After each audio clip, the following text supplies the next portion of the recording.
and I'm live for my 100th issue episode adventure!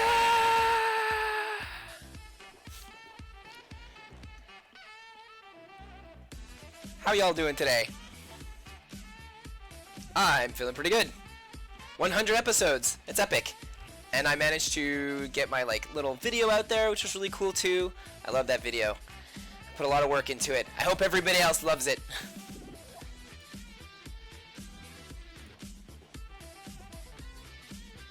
So I kind of started this off pretty quickly.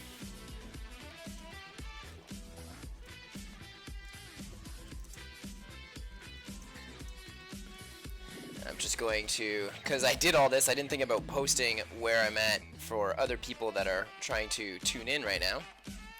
So I'm just gonna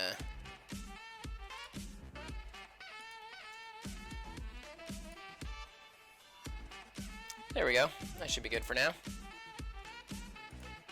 I'm just gonna put it in the comments of Patreon where I'm live streaming. Hold on. Let me just copy this link here so that people on Patreon that are not following me directly will be able to click that link and check me out. And we're good. I'm good to get started now. Zoo 100 and Robert says hey.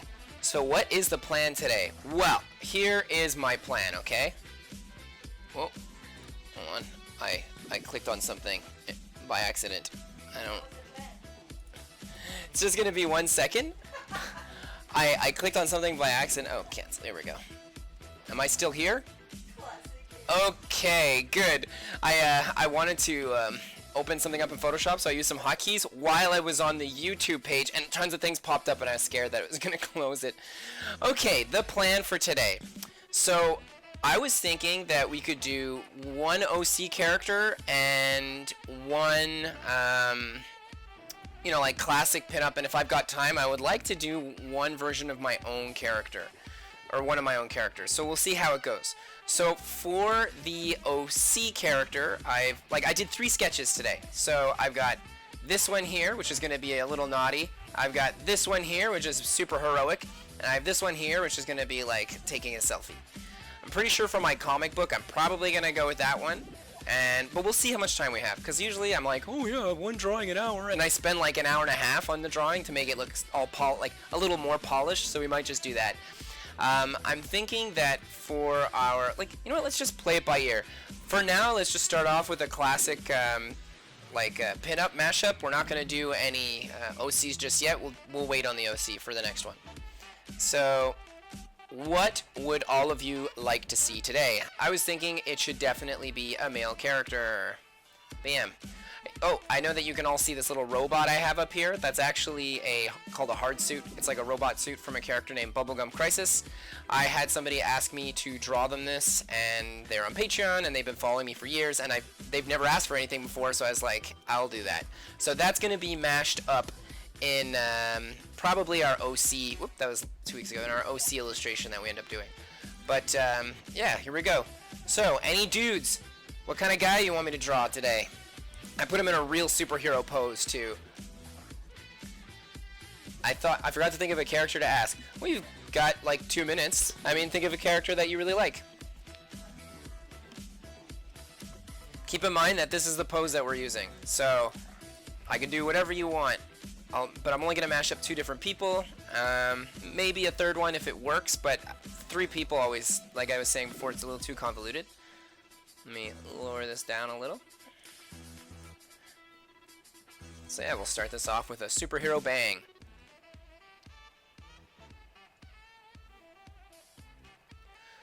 So if you have any suggestions or you'd like to see me draw a certain character today, please write it down in the comment section.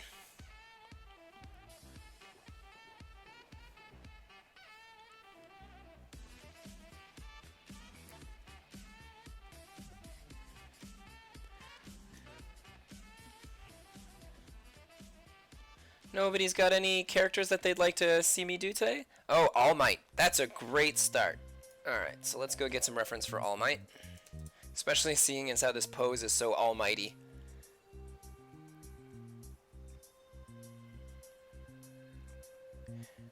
Do I put All Might in his classic blue and red, or do I put him in like the red with like the circle in the middle, or is that the classic one? Dang it, I don't remember. All Might.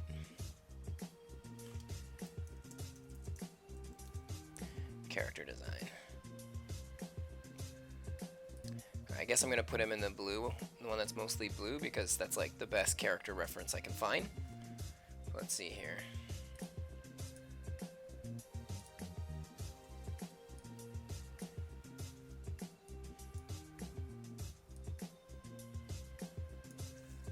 Alright, let's bring this down like that. So we've got ourselves an All Might. Any other suggestions today? Young All Might. Oh, so young All Might's in the red?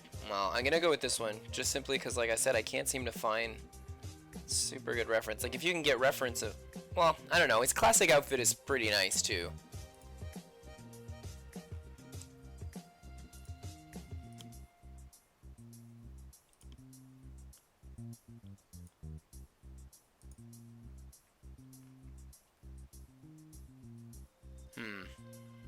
Alright, aside from All Might, War from Darkstalkers. Oh, that's a good one.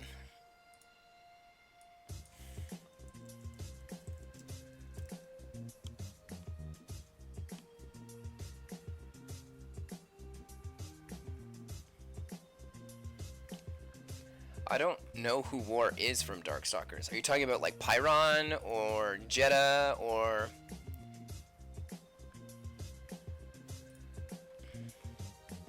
Or was his name actually War? I don't know.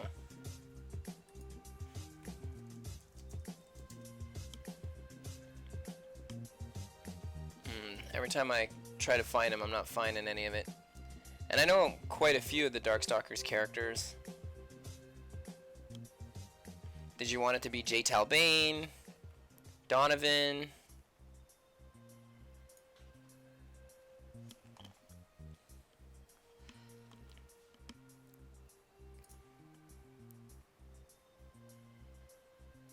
Oh, Darksiders. Oh, jeez, I'm so sorry. I love Darkstalkers so much. I guess I just saw what I'm used to seeing.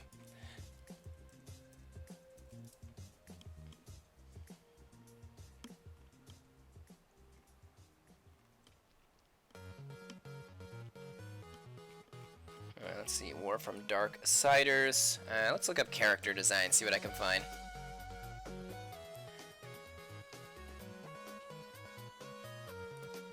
I don't really want an in-game model. It's ridiculous.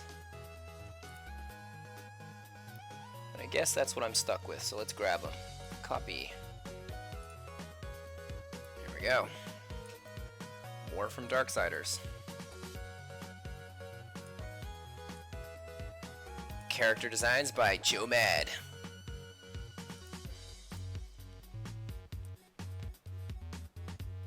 I'll just wait till he notices. With the facial markings, big gauntlets, it could be interesting with All Might. Alright, let's do it. Let's fuse these two. Alright, going here. Selecting my brush. I'm just gonna lower my opacity of my brush a little bit. It's a little too opaque for me. And it's kind of a big brush too at 20. Let's bring it down to 10 for now. And I'm gonna have a sip of water.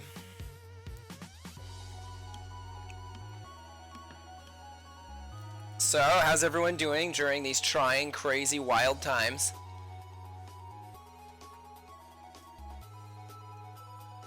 I went too far. There we go. Alright, let's see here. So, this guy's gonna have a hoodie.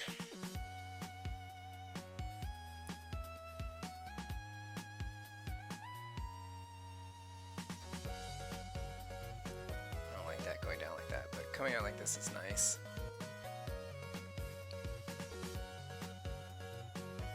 We can bring that up like that. Good, I guess. Oh yeah, Robert, you're in the States. Good to hear things are going good, you guess, for you.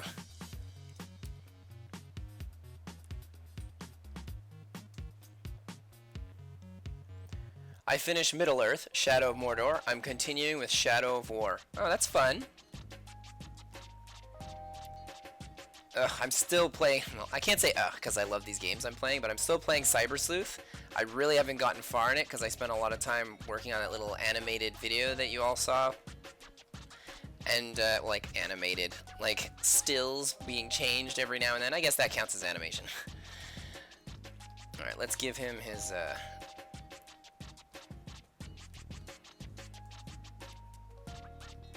like, classic hair things that are going to be popping out here.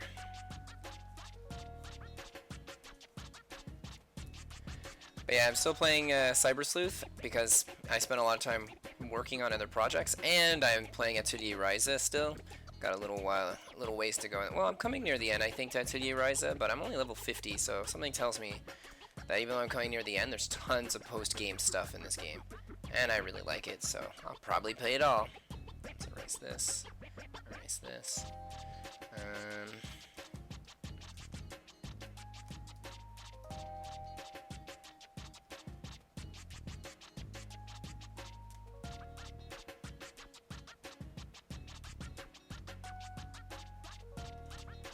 Both of them have pretty big chins, so I guess I'll make this chin a little bit bigger. This guy seems to have hair coming down the side here too.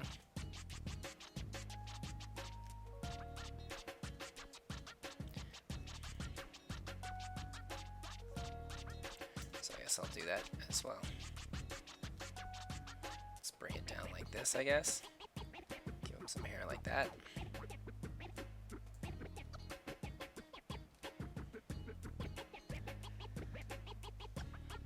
Alright. Gotta give him that big smile. I'd be crazy if I didn't give him that smile.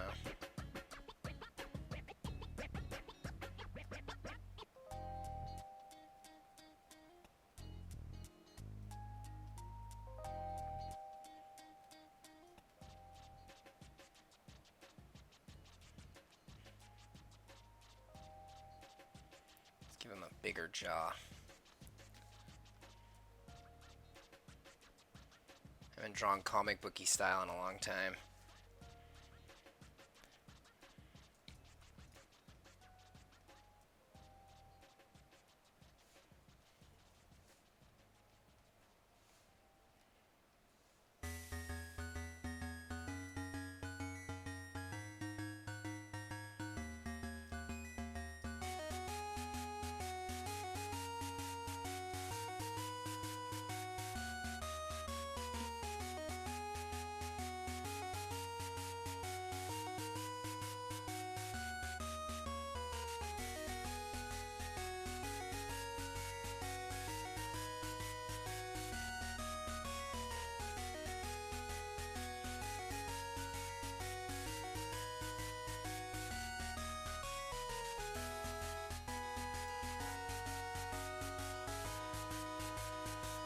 I'm gonna show one of his eyes,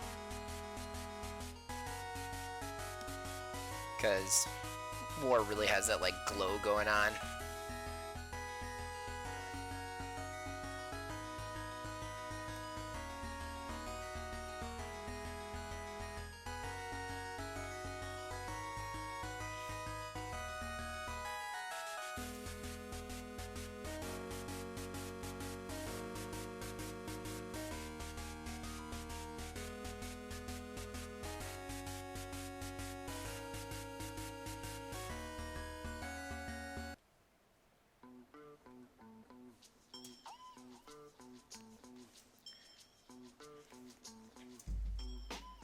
He's got big shoulder pad pieces. And boy, are they detailed.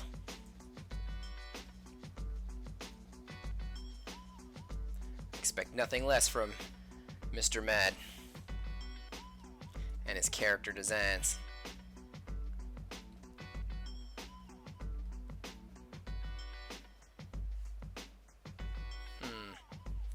Drew that on the wrong layer. Let's just start that over. But here,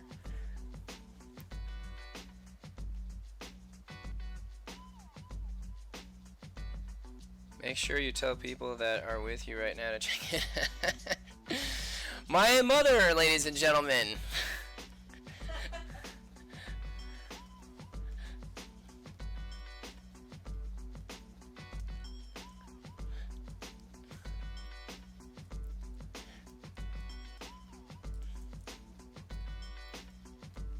I guess it was only a matter of time. 100th episode wouldn't have been complete without that.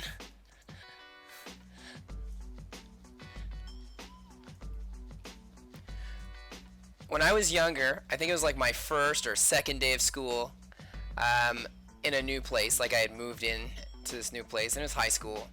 I had forgotten my lunch at home, and so I went and with a bunch of people to like this fast food restaurant. They were kind enough, and they got me some hot dogs for like $1, you know. And my mom showed up, gave my lunch to me, and paid my friends the $1 for the hot dog. And I was like, well, that's my first day. And for the rest of high school, it was real rough after that one. Man, the details on this. Okay, let's get his shoulder in there.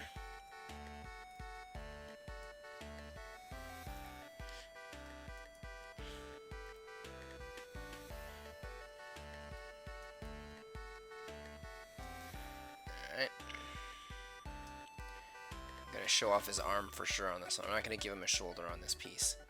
I like All Might's arm pieces, so I gotta give him a bit of them. Like, let's go up here, cut that in. He's got like a double one, so I'm gonna come up again, double it. And they're kind of like gauntlets. Looks like it doesn't even go in the whole way. They're so unique, these things. Alright, let's bring that in like that, I guess.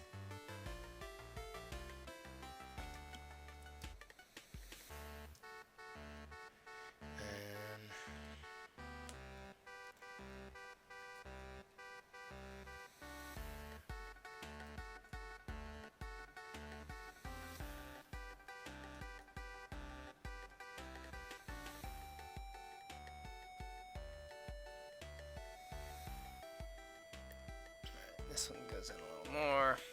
He's gonna have his thumb about here. Let's bring that hand in. It seems like the gauntlet kind of goes, oh no, it doesn't go over his hand that much. So let's actually draw the hand out.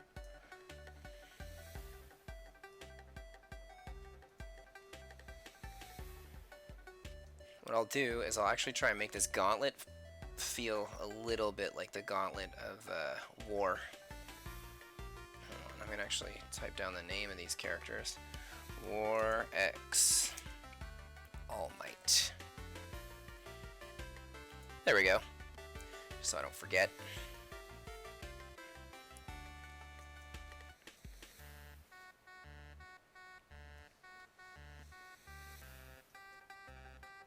Let's do that so it feels like it's separate.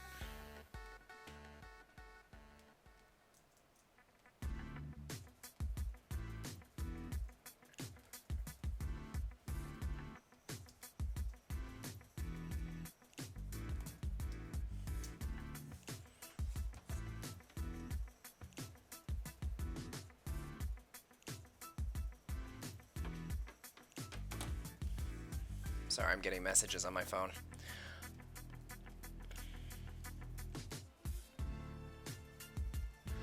Alright, bring the fingers in a bit on this. Oh, hold on a sec. Oh, I was gonna sneeze and then I didn't sneeze. Oh, that's so weird. That's such a weird feeling. Oh my gosh. Ugh. I didn't know what to do. Like, I couldn't put my mic on mute, and I was like, my hands were on tons of stuff. I'm like, oh my goodness, this is gonna happen. And then it didn't. Ugh.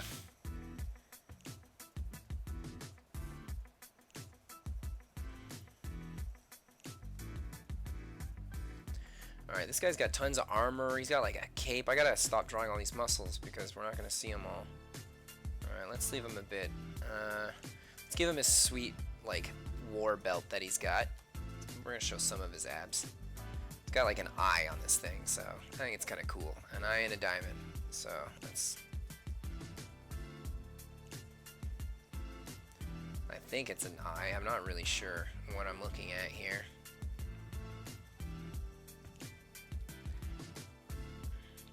Like the designs on someone like War is just preposterous.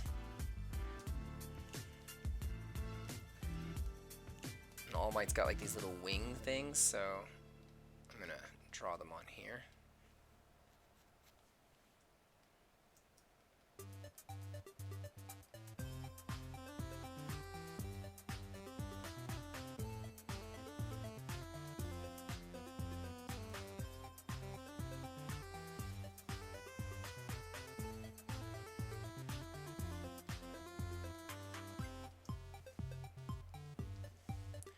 So we'll add this here like that.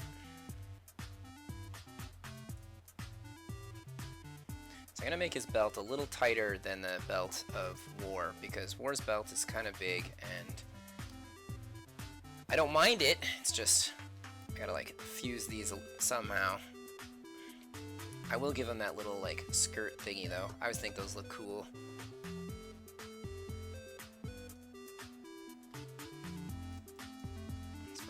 That.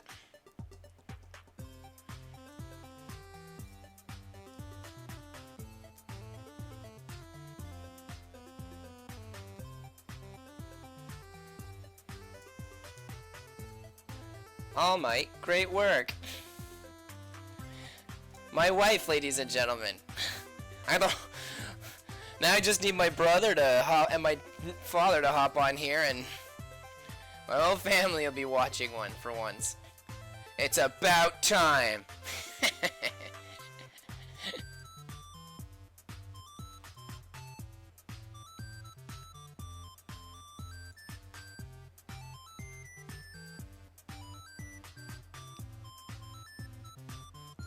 Alright, so bring it up like that.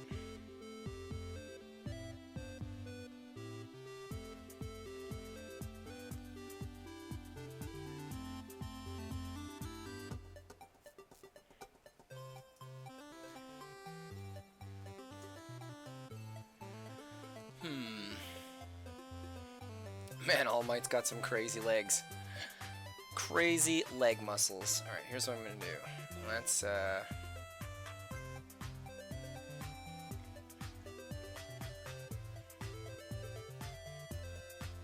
Let's work the top a bit more.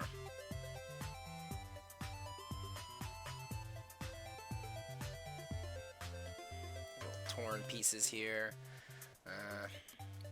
That's definitely going to be some chest muscle right there.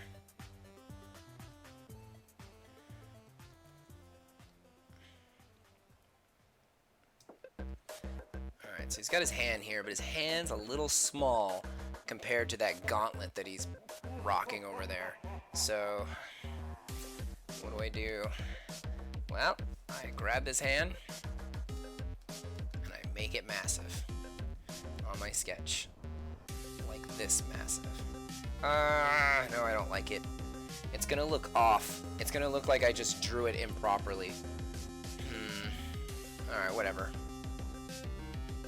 I'm just gonna do it small. It's the right call. If I make him have like a huge left arm, it won't look like a big left arm with the weird, like the crazy pose I got him in. It'll look like I just, when I zoomed in with my anatomy, that I drew it improperly, so it's not worth it. It's not worth it to try to put that big gauntlet in there.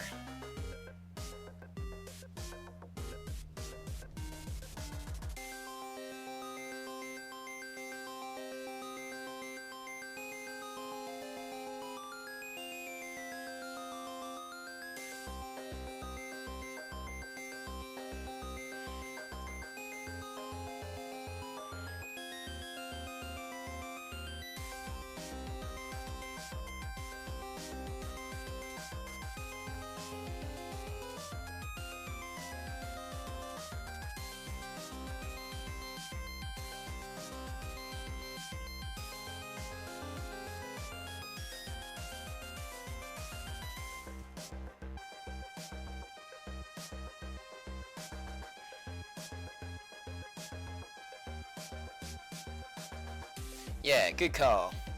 I'll try to find a less busy design for the next part. It's all good, man.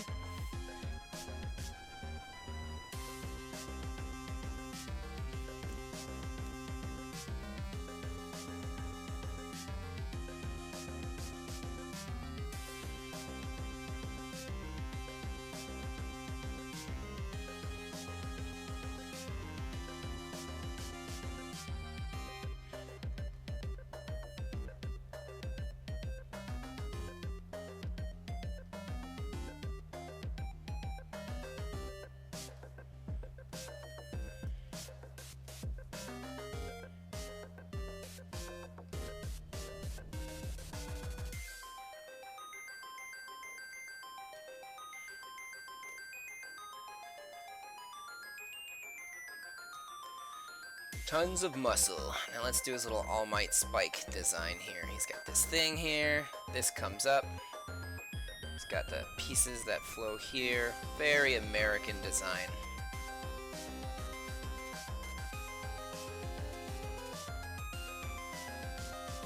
How can you get a bunch of Japanese people to love an American character?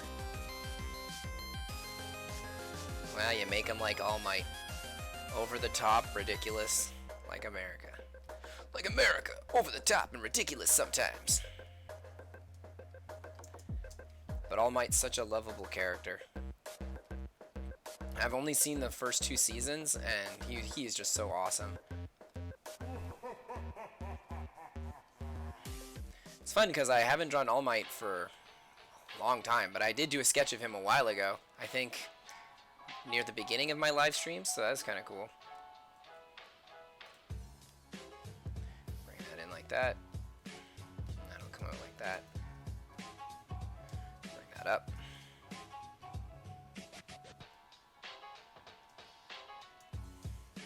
Alright, I'm not gonna go too into that just yet.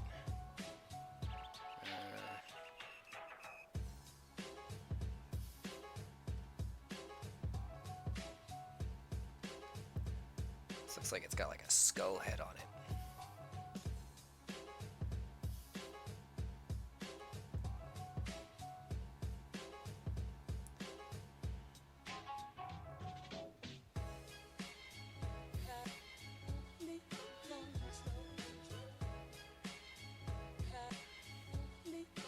I really looked frantically for a character in my game collection and saw Darksiders 3. And you wanted War instead of, what is it, Death? I know Death is the artist of this series' favorite character.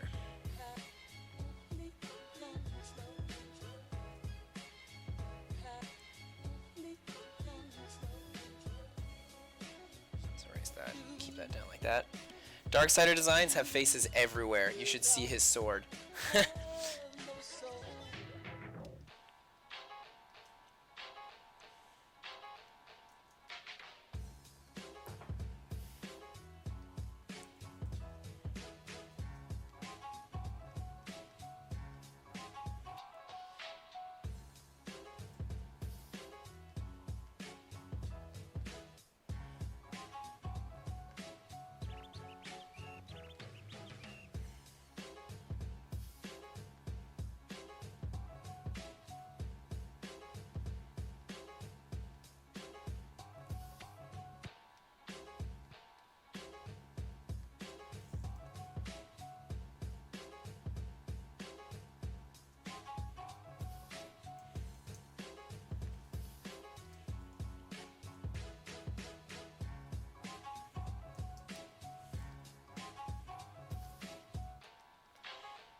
Actually going to load up a lot of black shading on this illustration.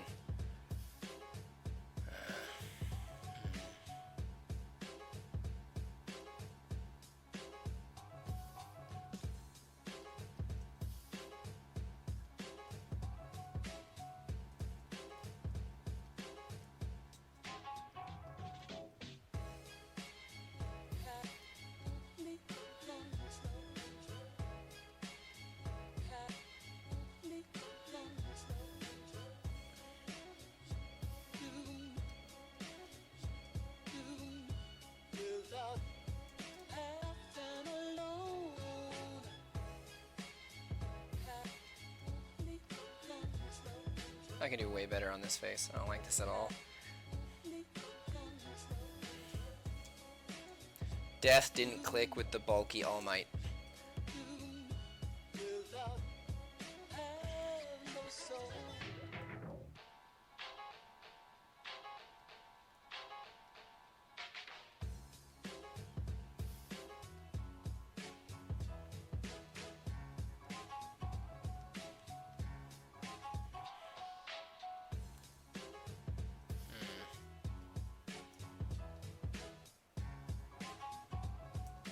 Just gonna make some designs here.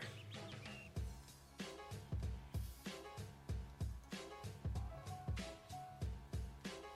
gonna put little eyes in these designs, I think. Not really eyes, but the same kind of little design that he seems to have going on in his suit. I'm gonna put them there.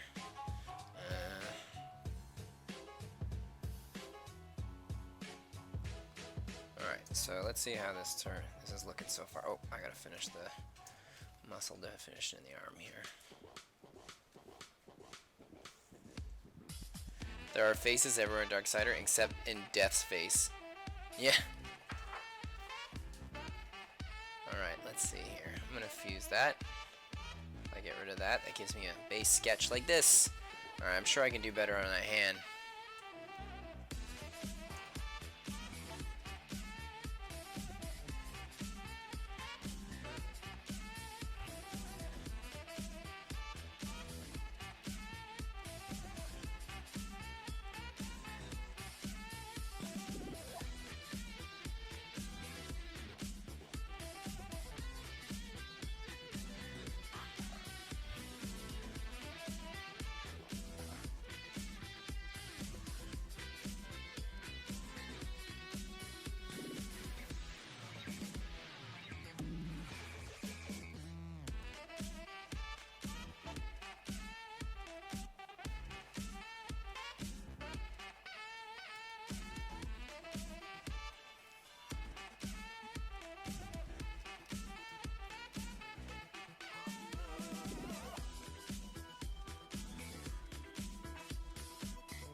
Feels kind of Batman-y with these arm gauntlets like this.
that a little so you can get the hair coming out.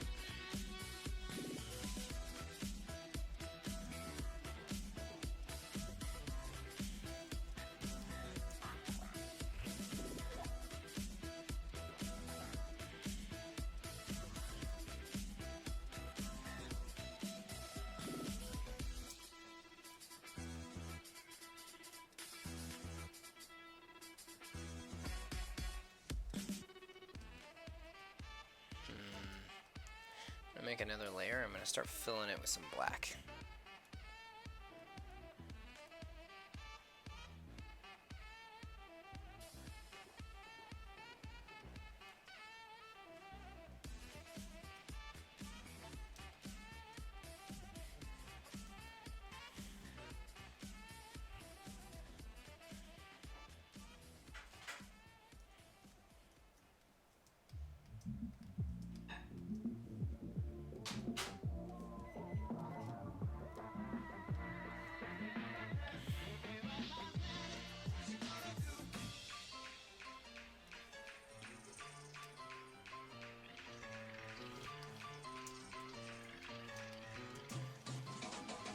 Warmite. With his wild and crazy hairstyle.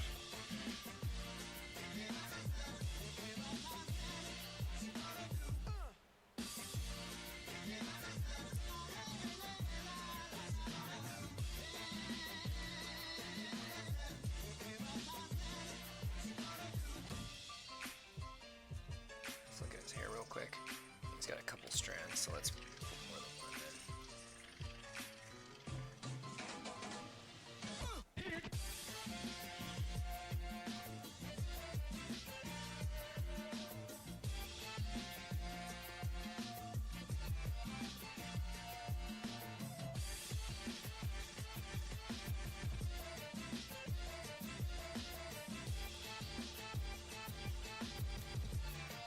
There we go.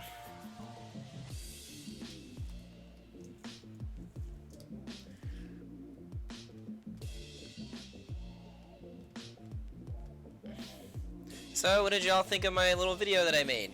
I've never made a video like that before. It's my first time.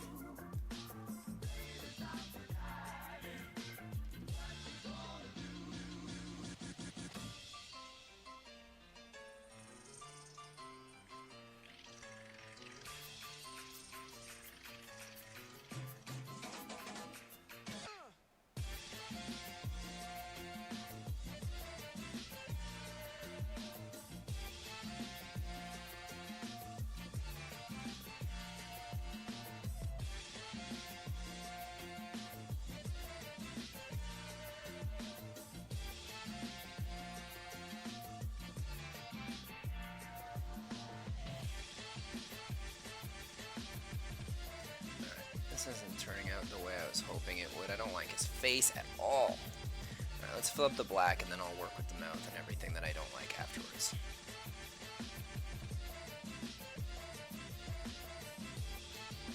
So the top part of the head looks good, I think.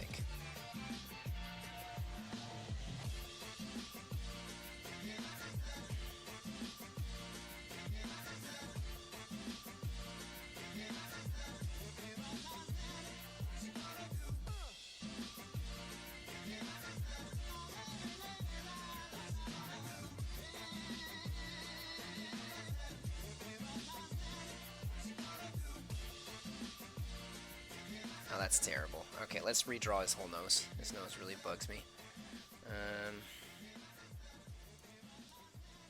The nose, the mouth, all of that's going to get changed right now.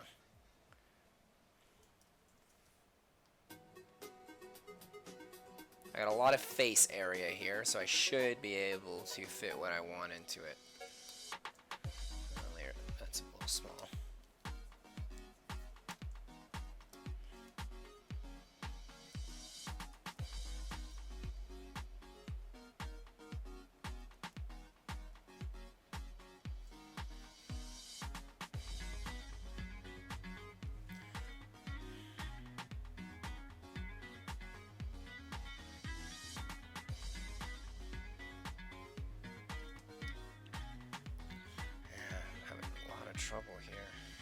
What the hell, man? Alright, let's just draw it on my actual layer. I was gonna do like a secondary layer in case I make mistakes, because I usually do that, but I'm in a lot of trouble with this face, so it's not something I'm used to drawing that often. I'm used to drawing more anime-ish style faces. I haven't drawn American stuff in a long time. So, okay, whatever. His nose is gonna be here. After the nose, we gotta give him that big smile.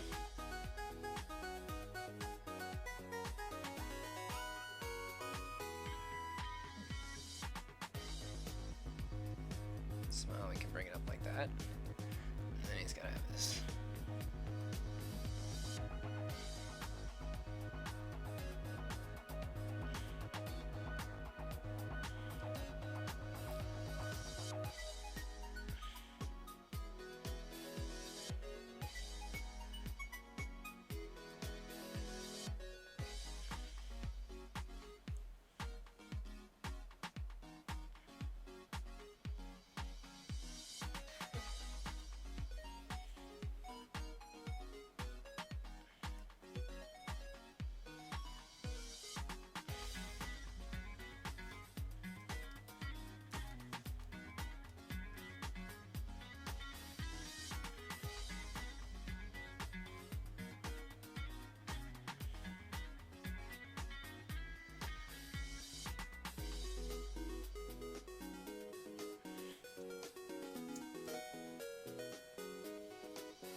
That's good.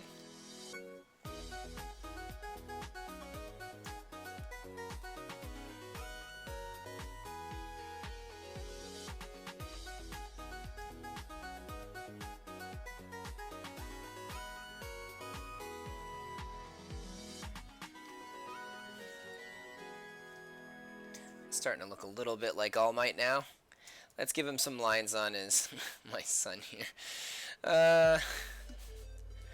Yep.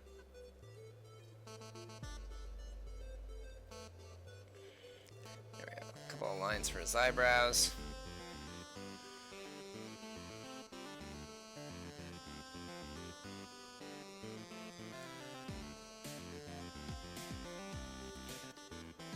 A couple more lines up here for his hair.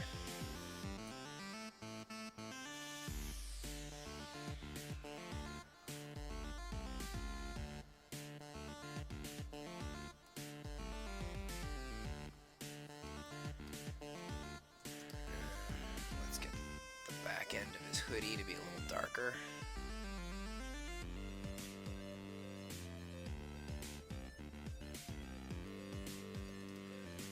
Inside this part of the hoodie, make that darker for sure. Now this is his hair coming down here, but I gotta add some shading to that as well.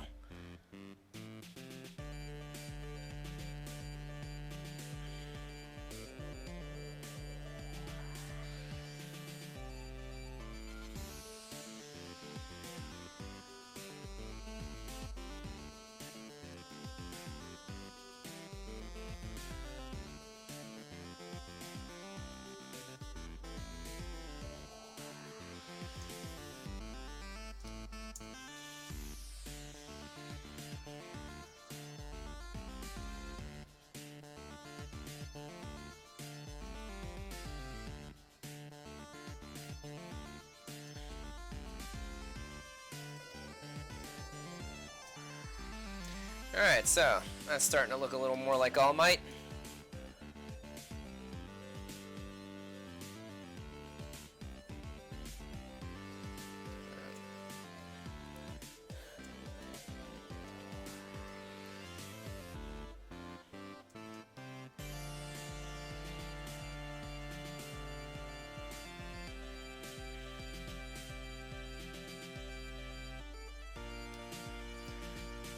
Now we gotta get his shoulder pads in there.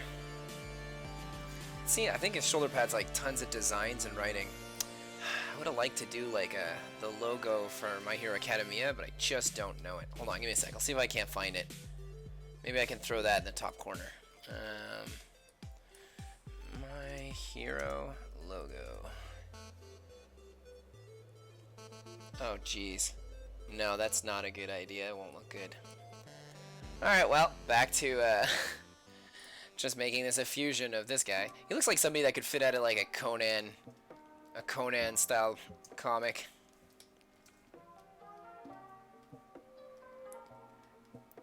But I know that the designer to the Dark Side characters, like Joe Mad, was a huge fan of things Conan, Red Sonja, and all those things.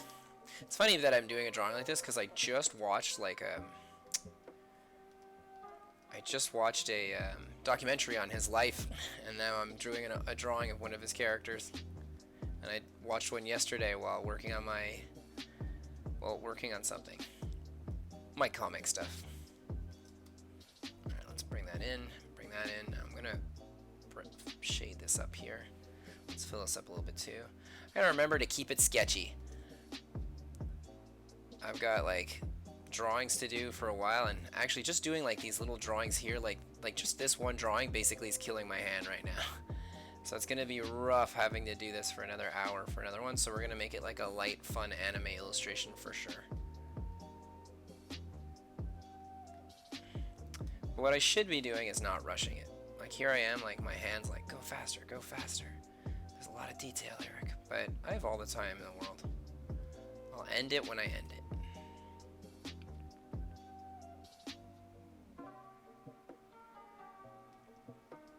There we go.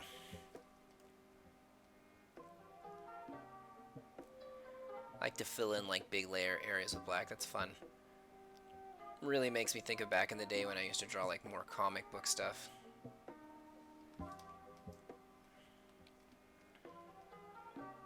And I like drawing comic stuff back in the day. It's just that I prefer drawing anime themed stuff just a little more. I just like the style. It's all personal preference.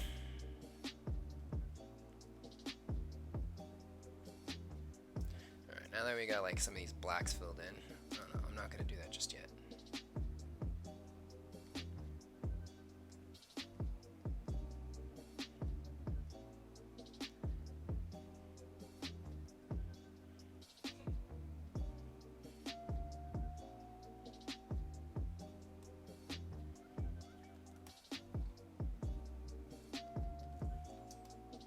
Alright, now to get in some hatching.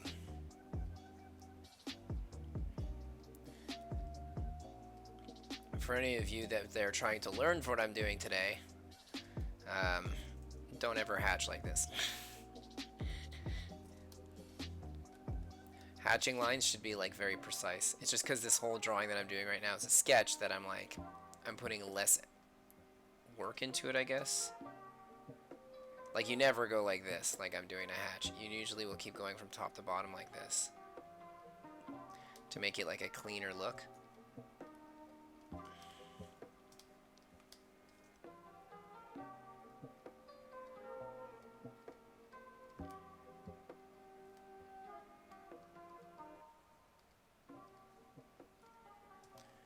But because I'm drawing something that's incredibly sketchy, I don't need to put that polished kind of hatching look to it.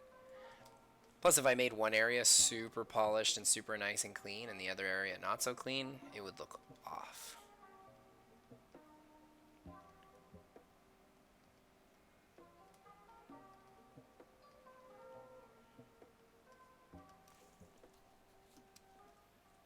Alright, let's bring this in.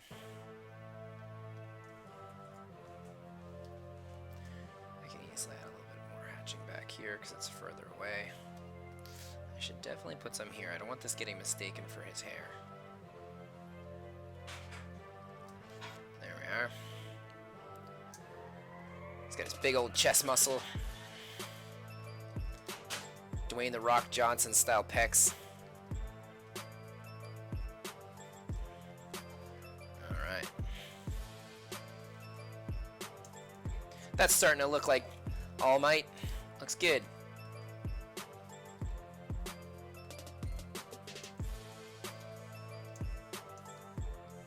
Let's do this guy's crazy hand down here.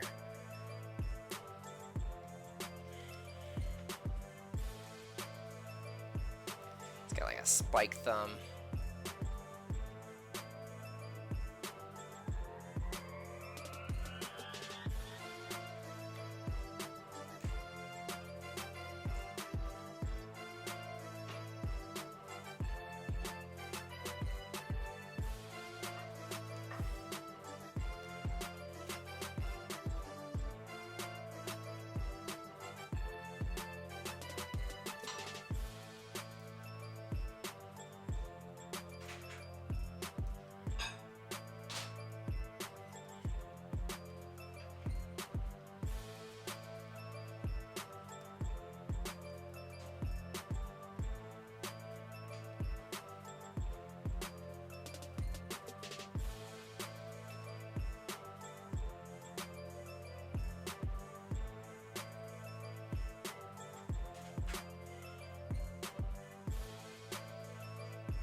Let's make my brush a little bigger for this, this, and this.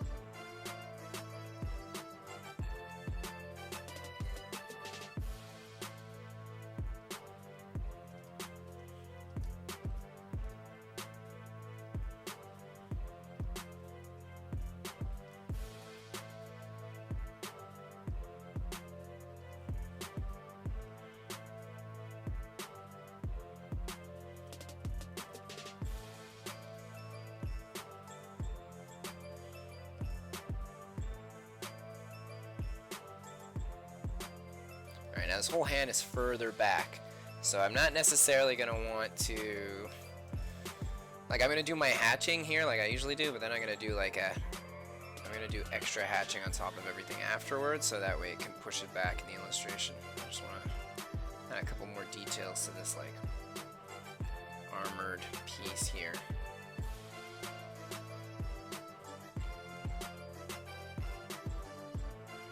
Alright, let's do this. So I'm going to use a much smaller brush to go over all this.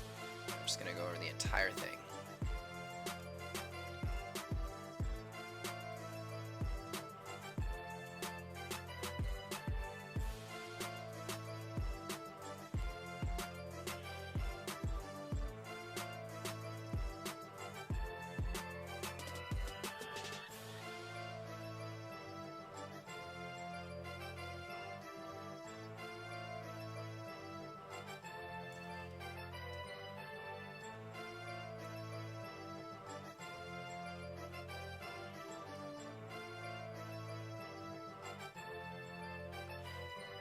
There we go. That pushes that back pretty good.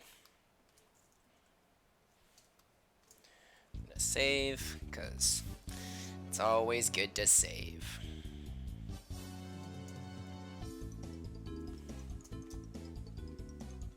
Alright, let's do his big fist over here now. Let's get to work on this.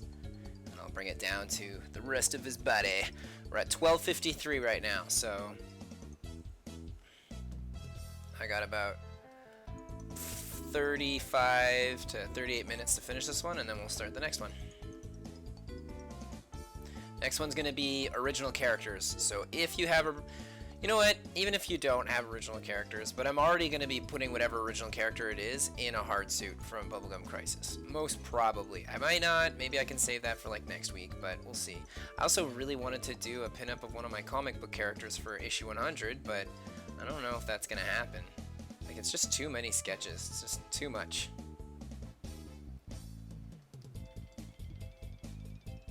And for my 100th episode, I don't think it's fair to like say, well, I'm gonna do my character. I know it's my show, but that's not the point.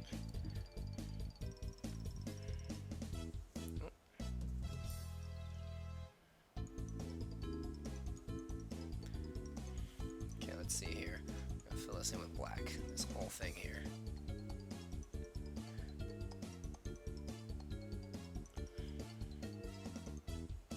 There we go. I'm gonna fill this in too because it's the angle that it's on. Everything that's coming out from this angle, I'm filling up with some black.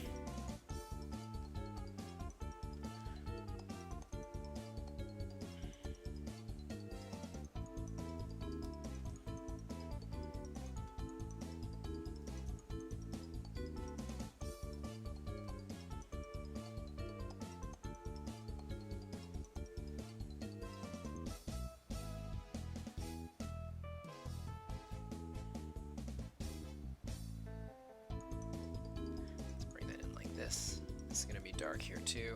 Let's see what we're working with here. Yeah, that looks decent. That's working out. So, spike is also on this angle, so we're going to fill that up with black as well.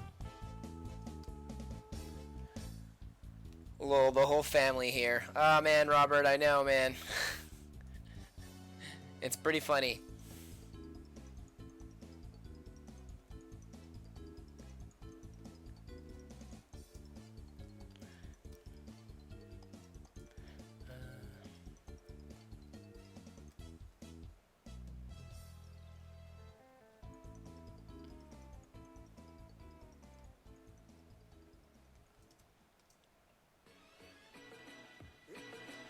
So yeah, like I was saying, even if you don't have an original character, when I'm taking original characters, throw in your idea anyway, because I might mix and match some things from it regardless. You know, like if somebody gives me an original character that looks like a dragon, and then you love slime girls, then I'll make a dragon slime girl. So don't be shy to say that you want something. There's no guarantee I'll take it, but it's like better to say it and not get it than to not say anything and wonder for the rest of your days.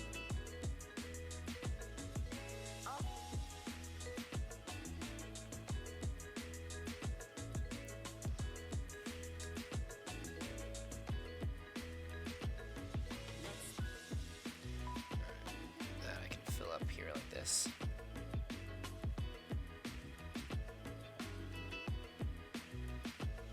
Let's bring that in there like that.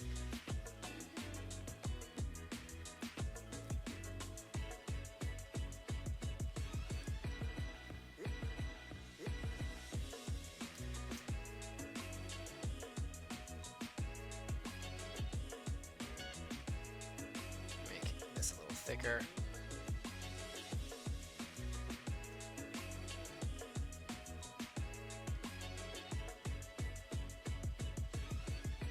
There we go, I can fill that up.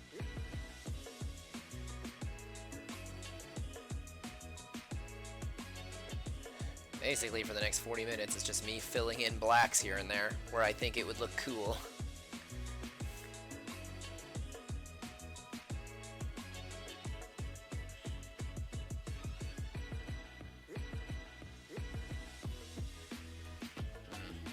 Cut that a little more. Like that.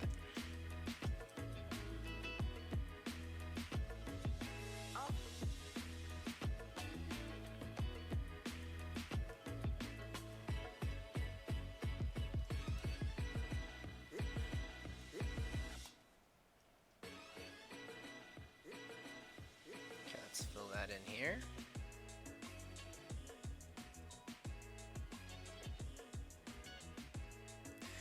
Amazing what you can do in 1 hour. Yeah.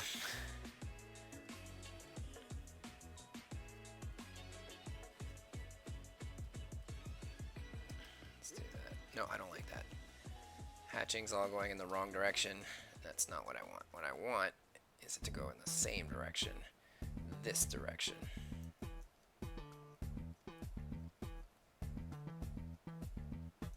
So you're gonna get that feeling where it's like he's actually moving a little.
Are you dancing to my thing?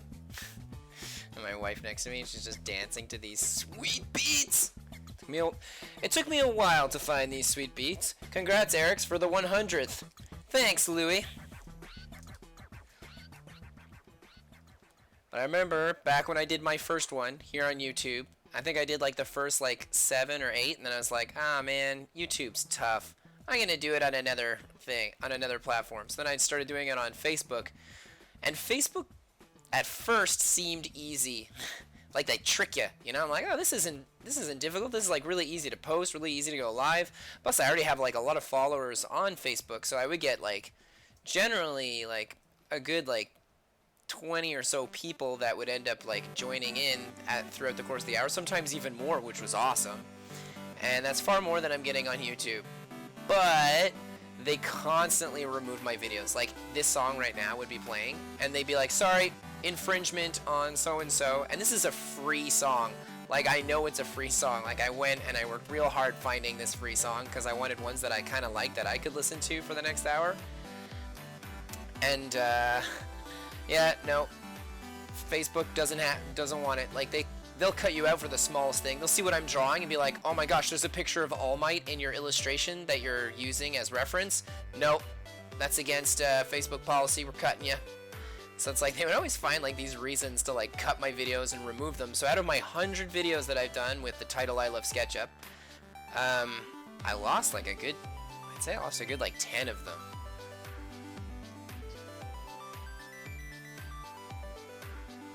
Which was too bad. But that's why I come to YouTube, because YouTube doesn't do that. They kind of, they're just used to it, so they get it, I guess. They're like, yeah, okay, clearly you're doing a sketch of this, so we're not going to remove this on you. Alright, hold on. Let me just zoom out here. What's All Might looking like?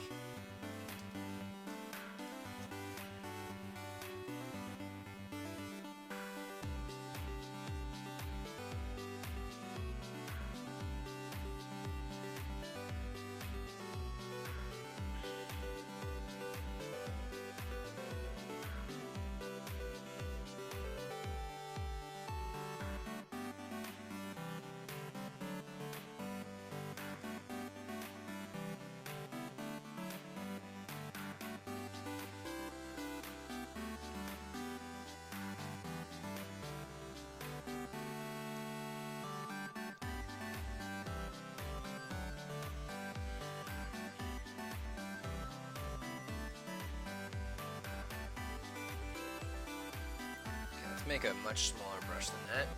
I'll go in with some hatching under here.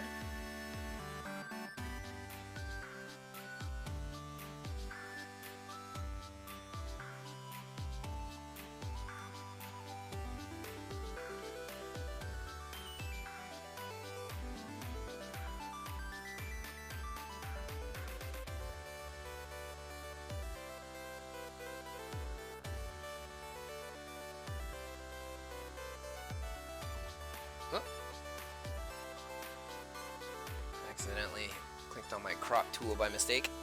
There we go.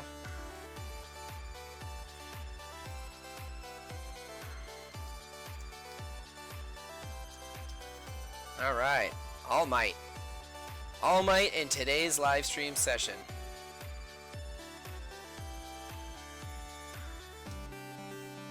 All Might's a really good choice.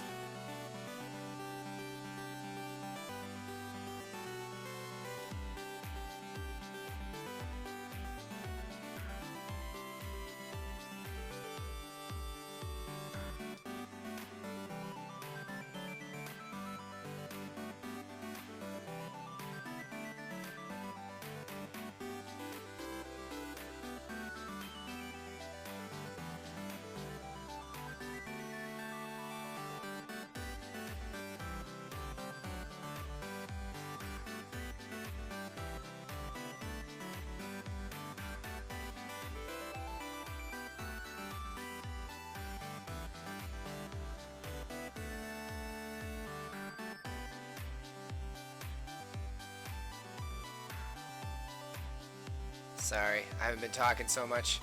There's a lot of detail here and 25 minutes to go. Come on, hand, you can do this.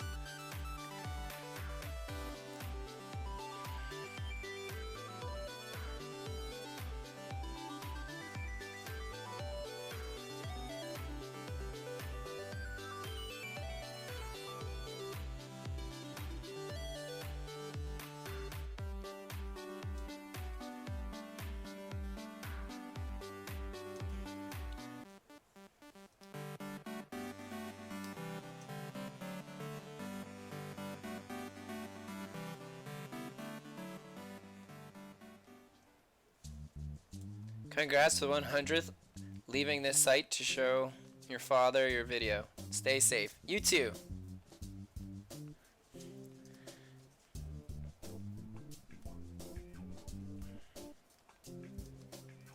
Alright. Let's grab this.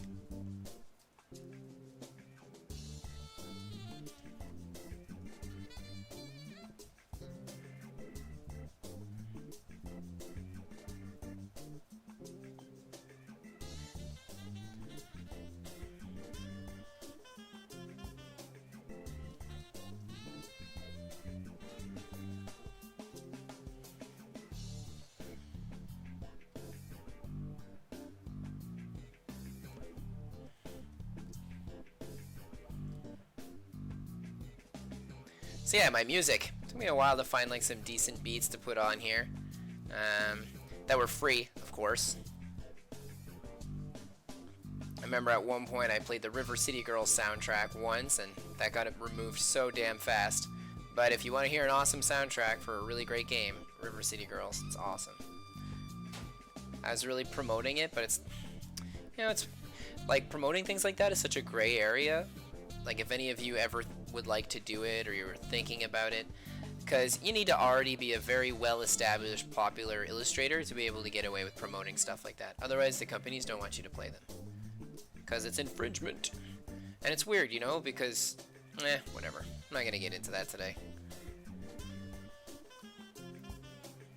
Just know that you don't want to play things that belong to other people. Yet here I am drawing a character that belongs to another person. He's a fusion. But regardless, pinups in general, right? It's such a gray area for things like this. But at least I kind of avoid it altogether when it comes to specifically drawing my sketches, because my sketches are all they're all mashups. Can't get in trouble for that.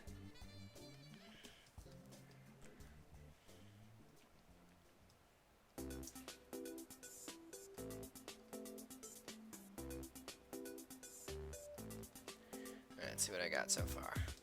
Yeah, it's looking pretty hardcore. I am here. Plus 100. I'm using 100 because of my 100th episode. Alright, let's do the pieces down here now.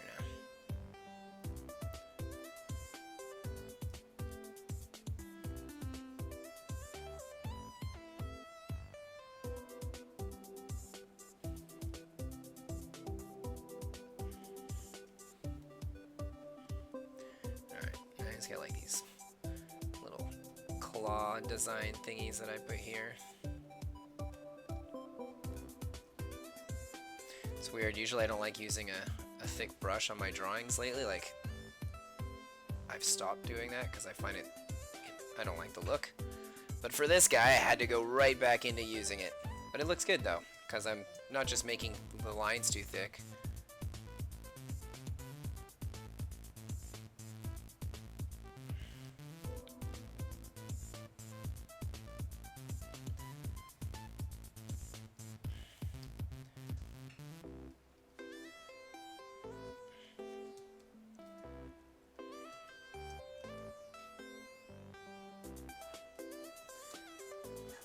The whole thing is super sketchy, right? So having like these really thick lines for this kind of character looks good. I'm actually gonna fill this in with black, I think. I think it'll look better.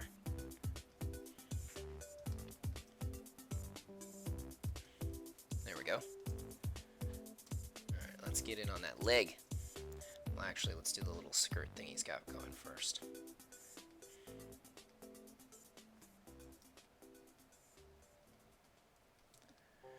Alright. Got about 20 minutes left on this drawing. And then it's off to the next one. So get your OCs all lined up. But do not send them to me yet, please. Because I will not be looking at them. And again, if you don't have an OC, it's okay. You can just like suggest another character if you want, and then I'll fuse it with the OC.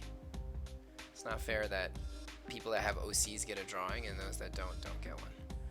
And besides, what if you love the Ninja Turtles and the person's OC is like, I don't know, a samurai, so then I do a samurai Ninja Turtle. That'd be cool.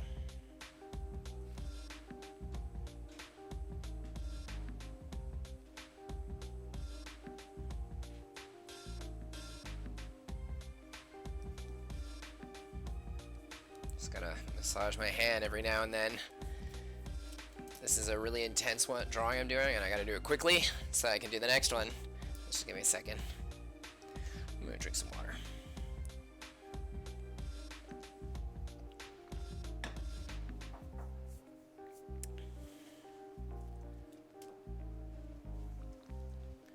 Alright, let's add a bit of hatching down here.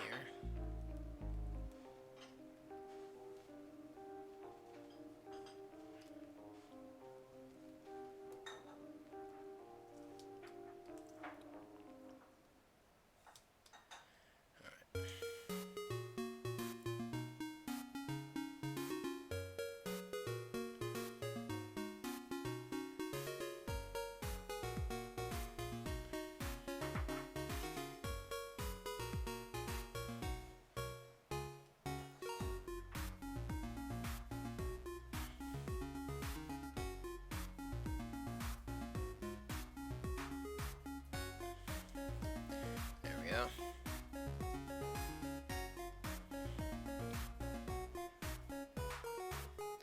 Gotta muscly up that leg.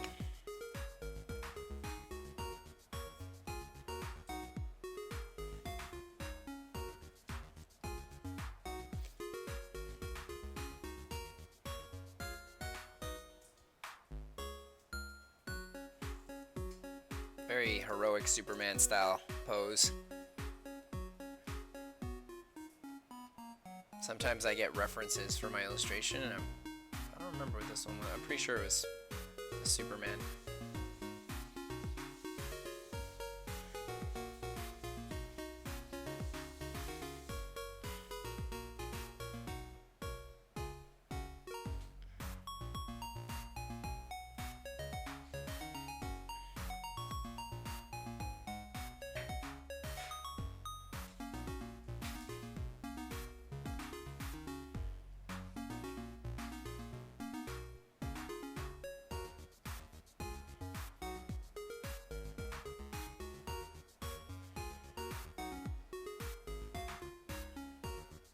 tattered cloth covering his balls. Got really intense on that one. Even wearing pants. Yeah, they're both wearing tons of pants. There's tons of pants going on. I'll just imagine he's wearing this tattered cloth on top of his spandex. I assume All Might's got a massive package, so. Although in that illustration, it doesn't look that big. One could argue that his muscles definitely, you know, like that stereotype they tell you about people that take steroids? That only for All Might. But he just looks so damn good.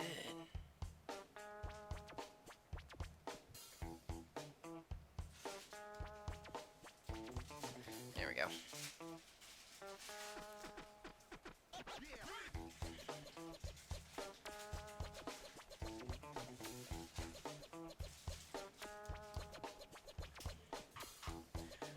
I didn't watch My Hero Academia because of a dumb grudge about how I discovered it. What? I would love to hear about this dumb grudge about how you discovered it.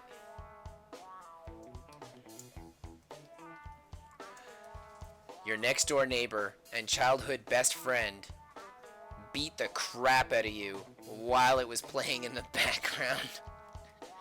So it was betrayal on the highest level. Oh, and not only did he beat you up, he also stole your girlfriend. This is why he beat you up. And the show is playing in the background, and you were just like getting beat up good too. Like it's like he had years of martial arts, and you had years of playing video games on the couch, and he just beat he just beat you up good, and and it was playing in the background, and while your girlfriend was watching you get the beating of a lifetime, and you're like, you know what? Like as he's hitting you, it goes in like slow motion in the back of your head. You're like, you know what? I'm never gonna watch that stupid show in my life. And then it goes back to fast, then you pass out. Oh man. I'm sorry for any of you that actually did experience something like that in their lifetime. That really sucks. I like to make light of things and joke about everythings.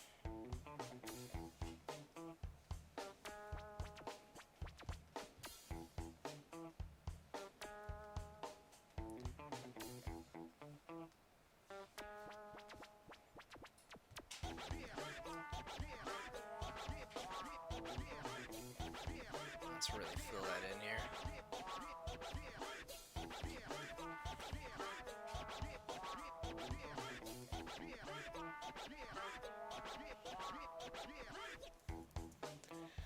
I was looking for a funny Oh My Hero picture for a reaction, but it was at the time when the anime was really getting popular. Listen to that music. Yeah. My sweet beats. You're not the first person to mention them today. It took a lot of work to find these sweet free beats. It's hard to find good free music.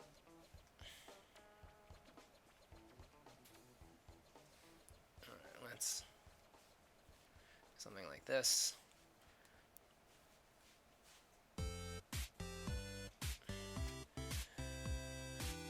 So every search result was about the anime to a ridiculous extent. But your story is better. I don't know, I think your story was pretty funny. I mean, you're just there and you're like, oh, I'd love to listen to this, to make a really great meme about this right now. And then it's just millions of My Hero Academia popping up. That seems like it'd be incredibly frustrating. I'm sure I've had like an experience that's similar to that, but for something else. Because I don't usually get into mainstream stuff that easily. Like, normally what happens, because I am into a lot of mainstream things, but like I said, I don't get into it that easily if it's already incredibly mainstream. Like, what'll happen is that the show will come out, I'll discover it, and I'm not trying to brag, but let's just say that I discover things very early, especially when it's TV shows, because that's all I do is watch TV shows while I'm drawing. So like, I'll discover these shows and be like, oh my gosh, and like the show just comes out and I'll watch it, I'm like, hey, this is pretty fun. And then like 2 months later, it's everywhere. I can't stop seeing it everywhere. And it's like on every t-shirt, on every billboard, it's everywhere, and it drives me crazy to the point where I'm like, okay, I'm burnt out of this show, and I didn't even finish the show. And I like the show. It's not a bad show, it's just that I can't get into it because I'm just annoyed about how, I can't, like, it's not in small doses, you know? Episode 100. Nice, bro. Oh, tall geese. I love your little avatar photo, by the way, of a small tall geese. That's cute. Which one is that? Tall geese 1? Oh, or is that 3 custom? It looks like tall geese... No, tall geese 1 is white and... Which one's white and blue? I think it's the custom one, right? I don't remember.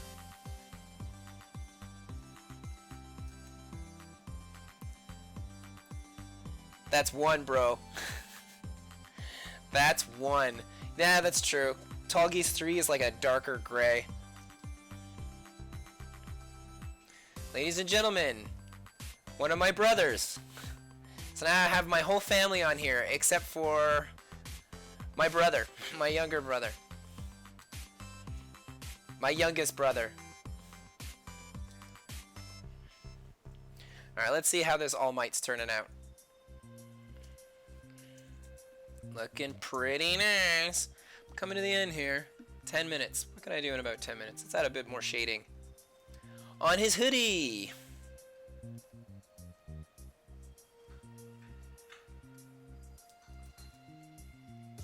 Like that. That's good because his hoodie is being cut. It's like everything on that's like on this side gets shaded pretty good.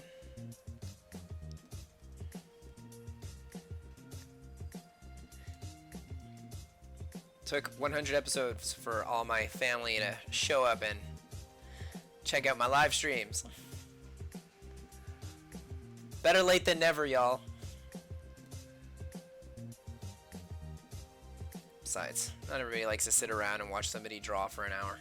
That I 100% understand. I don't know if I myself would be able to do it. Probably because I'm drawing. Like, actually, that's not true. I've sat down watching other illustrators draw before. Like, I watched Tom McFarlane do some drawing. I watched Joe Madureira do some drawing the other day, which is, like I said, really funny considering I'm drawing something that's, like, clearly Joe Mad.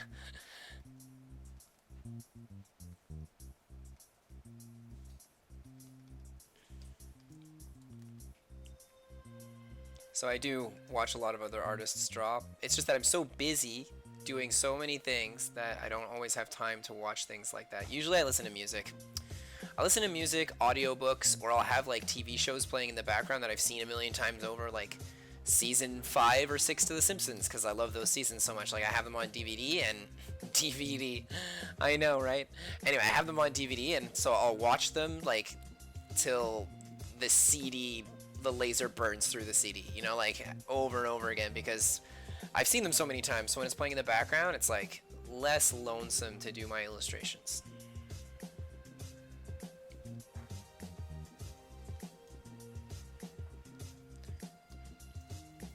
Okay, this is coming to its end. I hope you all have your sweet OCs up and ready, and if you don't have any OCs, it's okay. You can still write a comment in, and I might take it anyway, or I might fuse it with one of the OCs. I need to start doing that, because it's not fair that I always do drawings for Robert every single week. Robert, I love you, man. I appreciate your support, and you're awesome. But I think I've drawn you more commission, or I'm going to straight up say commissions, because there's some where it's like it wasn't even fused with things. And I think I've drawn you more than anyone I've ever drawn in my life. And there's nothing wrong with this. That's awesome. And like I said, I appreciate your support, but I don't want other people to feel left out because I'm like, original characters, and they don't have any, and you've got like a plethora of these original characters. And they all kind of fall into the things that I really like too, you know? So it's like tons of monster girls and dragons and things like that. So this is kind of weird here. I'm going to redraw this part.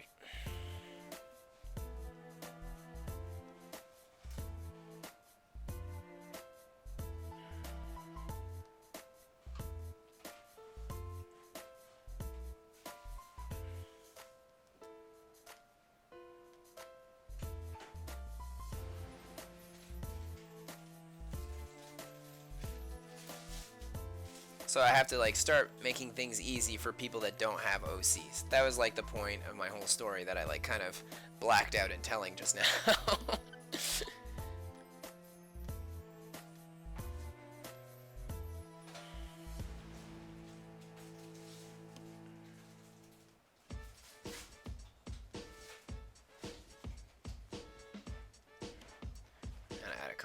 lights here and there for his like costumes design. So I made this come up like this and go like that, connect there, come out like that. So now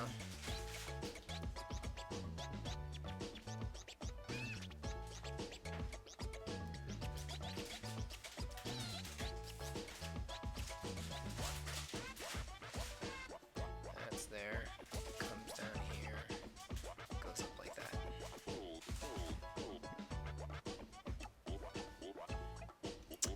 It doesn't look good. Let's remove that.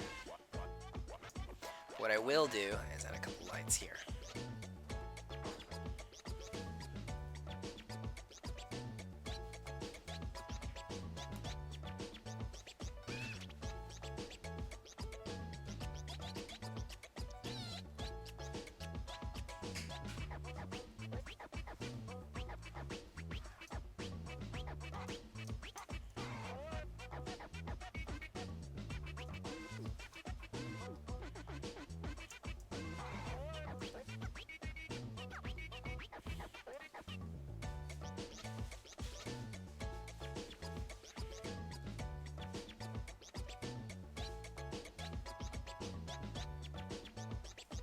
Get rid of these references. I don't need these anymore. Get out of here. Oh, wait, I do need them for when I post them on my social media so that people know my fusions. My fusions!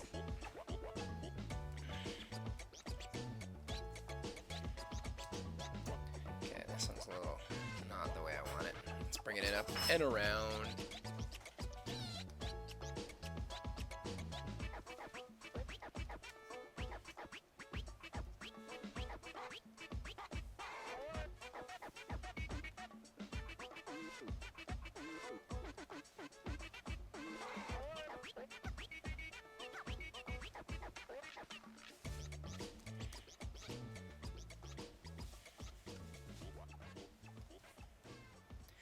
All right. Oh, now to sign it.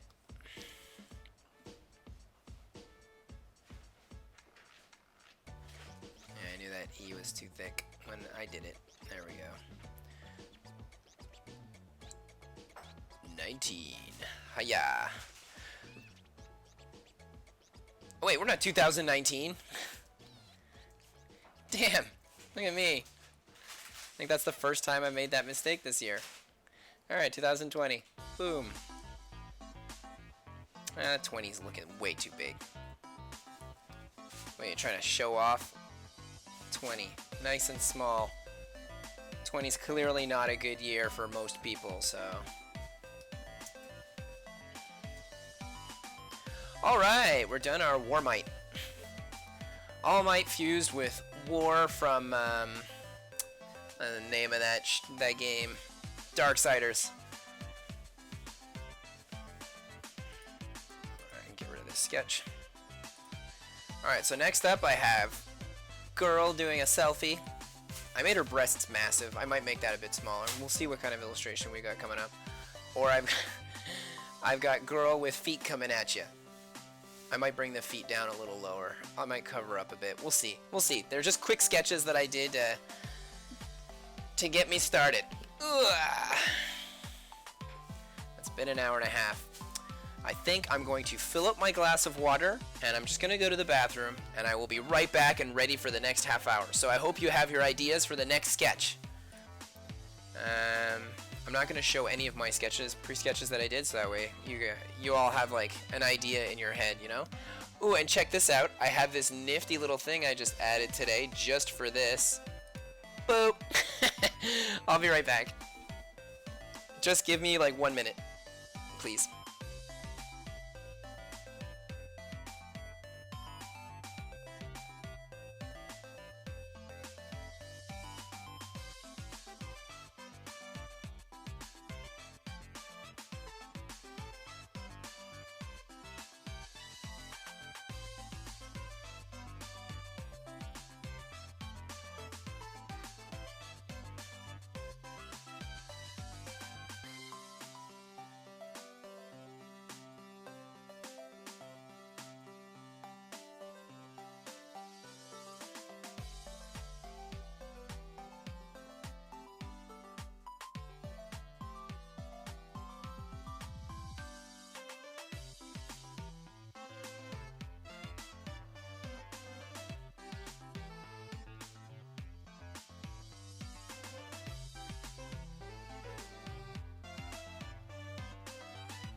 I'm back. Hello, everybody. Just gonna drink some water.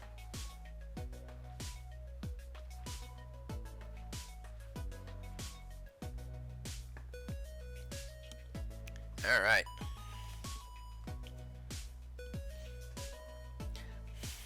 Mike says, "Hey, dude." Hey, dude. So I'm about to. All right, we just finished our first sketch of the day. We're gonna be doing 2 today because I think that's all I'll be able to hack after 3 hours. We did a fusion of All Might and War from Darksiders. All Might's from My Hero Academia. What will be the next illustration that we do today? So I'm going to be taking OCs, which are original characters. If you have original characters, send me a link to your original character, either on Facebook, on DeviantArt, on Patreon, a link on any one of those places, and I'll go check it out, and then I'll put it on my main page here, paper here, my workspace, and we'll decide, or I'll decide which characters fuse the best. If you don't have an original character, it doesn't matter. Write down another character that you really like, and I might fuse, like whatever. I'm going to do one original character no matter what, so it might be one original character fused with something. Like if somebody puts in like, I don't know, like their original character is like a robot, and then somebody shows a picture of Batman, then I'll make a robot Batman. So, just gives you the idea.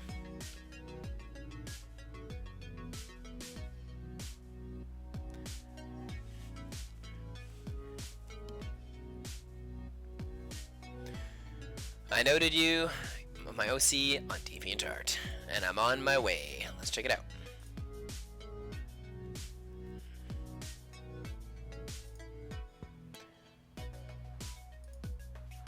OC picks for the 100? Dang! That is too many. Which one do you prefer the most? 4 of them.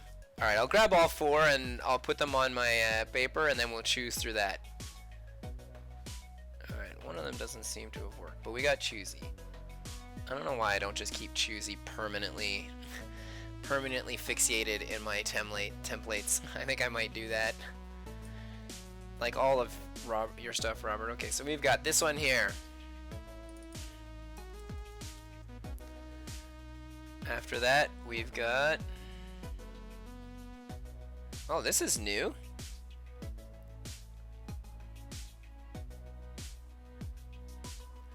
Lady Chibi.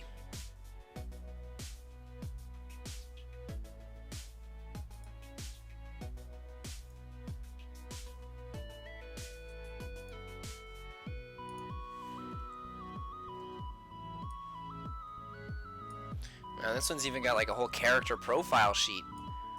However, I just need the artwork. I'm gonna get rid of that.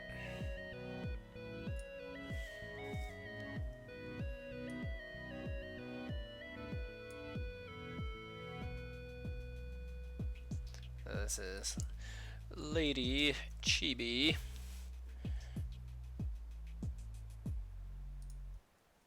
And then we have...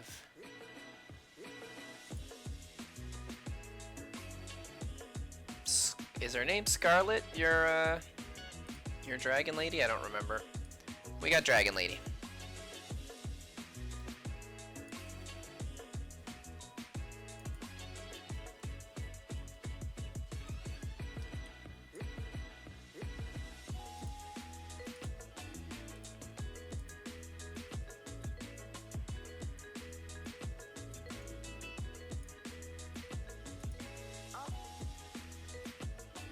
It's weird, but your first link that you sent me does not work, Robert. Just number 2, 3, and 4.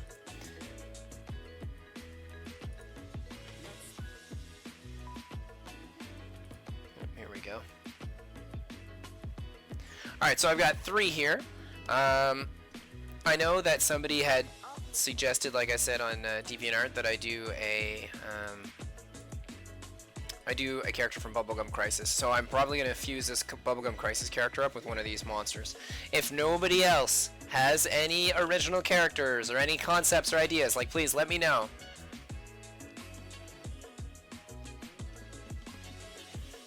Because I've done, Robert, I've done a lot of your originals, but I've never done this one. So if anything, I'm probably going to be doing this character, and I'm going to put her in a hard suit. Or like at least a hard suit that would give the design or the look of this character. I think that would be pretty cool.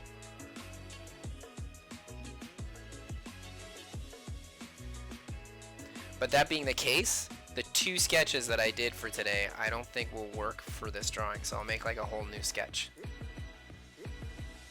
Let's go like this. Copy that. I'll save those sketches for like another day.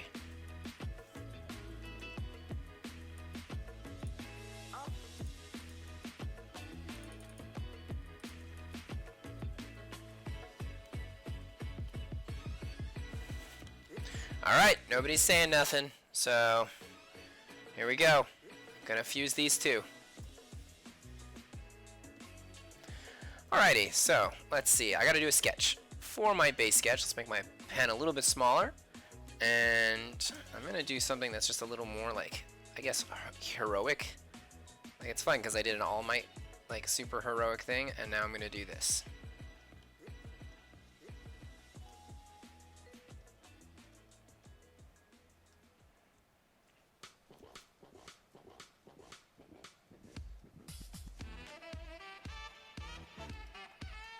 Get that nice hourglass shape going.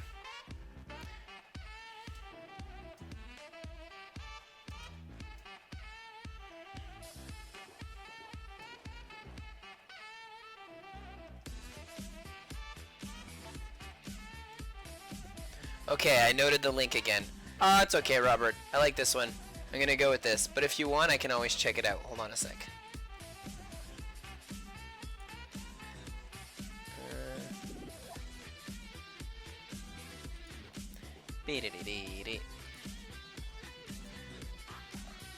Oh, that one's super cool. Another time, man. Seriously, that's an awesome one. You've been holding out on me, Robert. You got me to draw the same 2 characters for a year and a half. When did you create these sweet characters?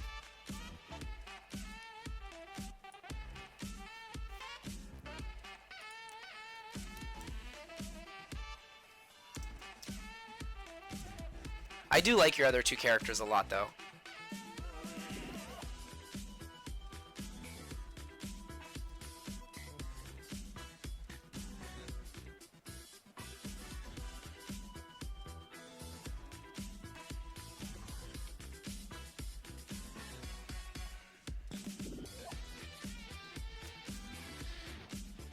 Okay.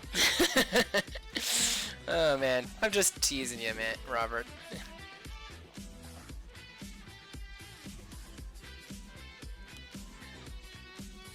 Let's bring her fist up like this, so it's coming out at us, a little more dynamic to go with her knee. That's going to be right here. And then she's going to have a leg here. And then this is going to come out like that. And we'll have this kind of coming towards us, so it looks like she's flying towards us a little bit. This one I'm going to have going back here, so I think this will make for a much better pose than the initial pose that I had illustrated. It's gonna be cool. It's funny, I went with a lot of superhero-y stuff today. Oh my gosh, I love the feet so much on these robots. I'm really obsessed with it. What I'm gonna do is I'm gonna add like little claws, or like, kinda like, you know how like elephants have like the nail that comes over like the top like that? I'm gonna do something like that. I think that's cool. Alright, so she's got these cute little pom-poms. Nice. And after Scarlet and Choosy. So let's see. She's got pointy elf ears and crazy claw things. So Bubblegum Crisis has this unique thing, right, where they don't really have appendages, you know, like their hands and everything. They're like these big, like, circular pieces, which I absolutely adore. I'm really obsessed with it, actually. Cosmos from Xenoblade has like the same thing where she doesn't have feet, really. It's just like these little stilts or these thing. I don't know. What you see here, where it's just straight down. And I think that's really cool. I always love that. I'm like kind of obsessed with it. I don't have any characters in my comic book that have this. Like, it's just, I don't know why. Anyway, so I've got to incorporate that into this illustration. So let's see, she's got these little bun things. So what I'm going to do is I'm going to make these bun things like here and here. And it'll be like a radar system. That's kind of cool. Kind of like this, the little spikes you see that coming out the side of this mech's head. Well, mech, it's not a mech, it's a girl in a suit. But I'll do that like that. I'm going to make this piece come down like this, and I'm going to make it actually go really low like this. So it's kind of like her hair that cuts off like this. And then I'm going to put the rest of the face like that, like the anime style bottom of the face here like this. So now with this, I'm going to add a line here and a line there.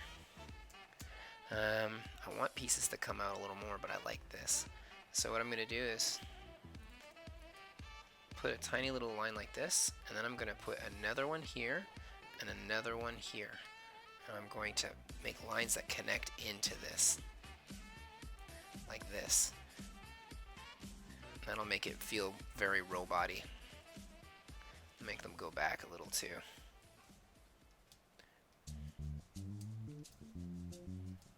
Alright. I'm gonna bring that up a little, so that way it gives it like a little bit of depth. So it feels like it's kind of like a headpiece that she's got going on.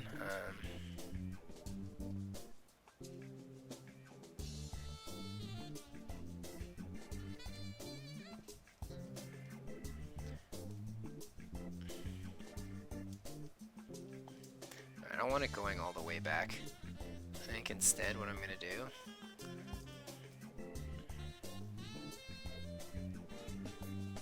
something like, nah, I don't like it. I actually don't like any of this. Like, looking at how smooth those headpieces are, maybe I should keep this cleaned up.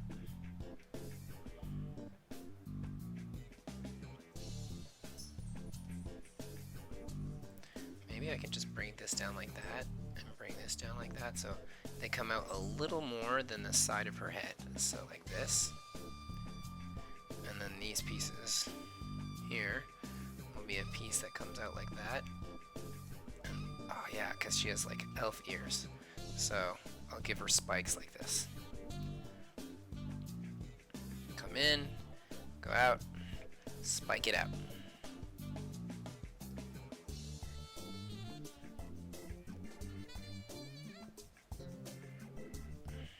Add some lines here so that it feels more robot-y.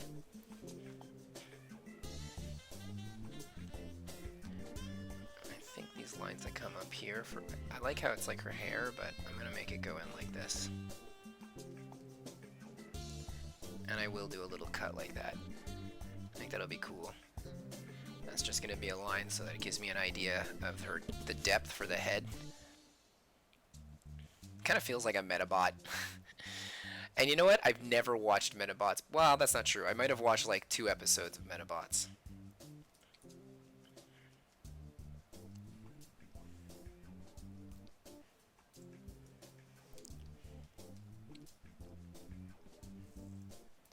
Alright, so she's got the hair too coming down like this. Is that hair?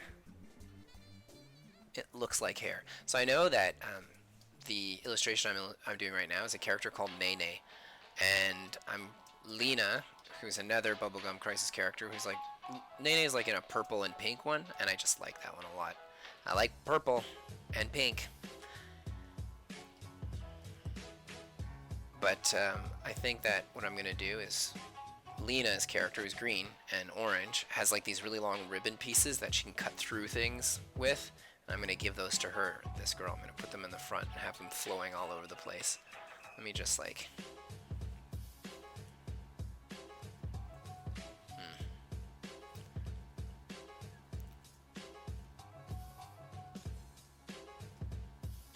I'm going to do something like this.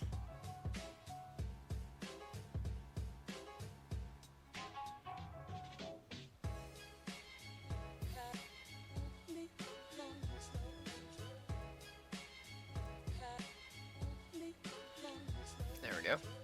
Let's do something like that. Alright, now,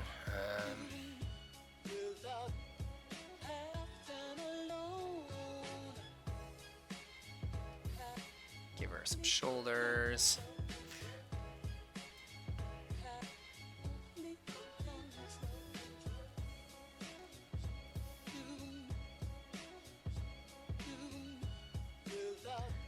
Give her her breast area. Actually cuts up, so Let's cut that up like that.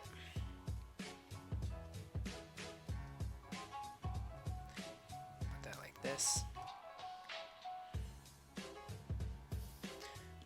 Yeah, this is kind of off. I'm gonna have to move her a little bit. I shouldn't have drawn those hair piece things right away. Oh well. I just want to get her head a little more centered on her body here. Like, let's move it to about there, I'd say. There we go.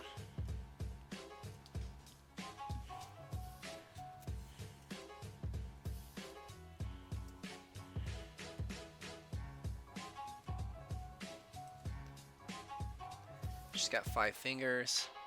Hard suits also have 5 fingers. So what I'm going to do is I'm going to make that pop up like this, come in like that, and go like this. So she's going to have little nubby fingers. 3 and 4.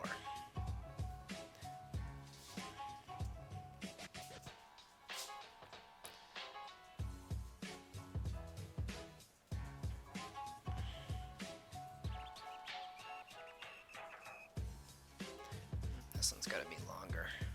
There we go. And we'll pretend that those are like robot-y style fingers that pop out and pop in. It's kind of like a psst, psst style.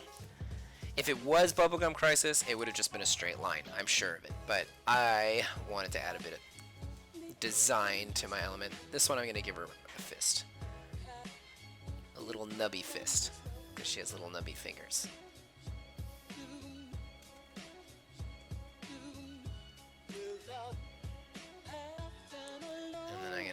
Really big like this, because she's got a big hand.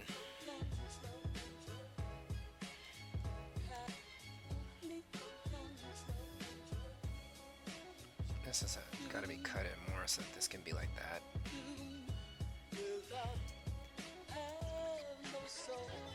Makes her breast area a little more centered. And then, because this is just my rough sketch, after this I'm going to do a sketch on top of this sketch to finish up this design. You know what? I'm actually going to add little spikes to this. I think that would look cuter. There we go.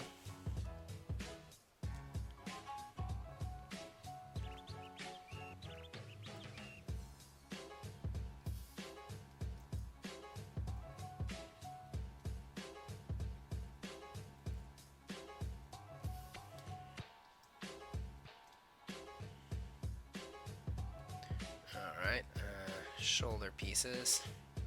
I'm gonna make them go in like this and like that. Look at me. First I drew a character that was like... It's funny, it's my 100th episode, and I'm drawing a robot character that takes a lot of time, a lot of work, and is just, you know, it's a difficult character. Like, robot characters are always difficult characters to sketch out in an hour.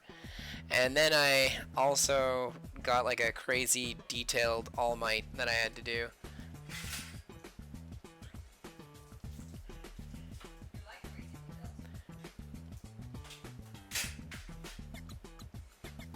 Oh no, I'm not going to add a line there. Let's just make this go like that.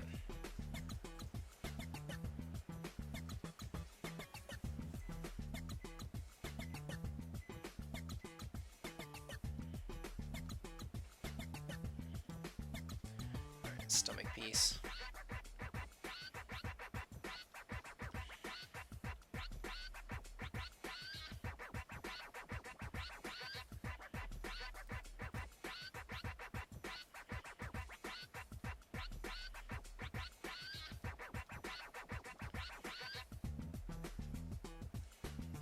Do something like this.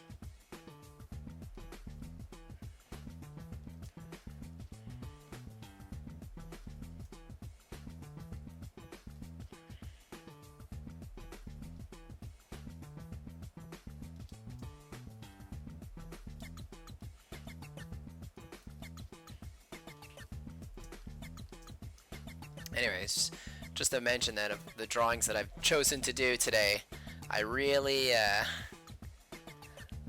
I'm going with my classic things.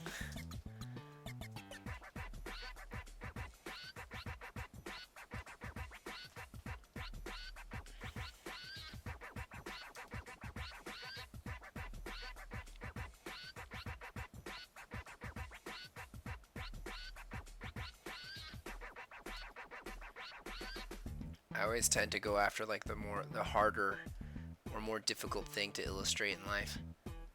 Or just to do in general. I never like taking the easy way.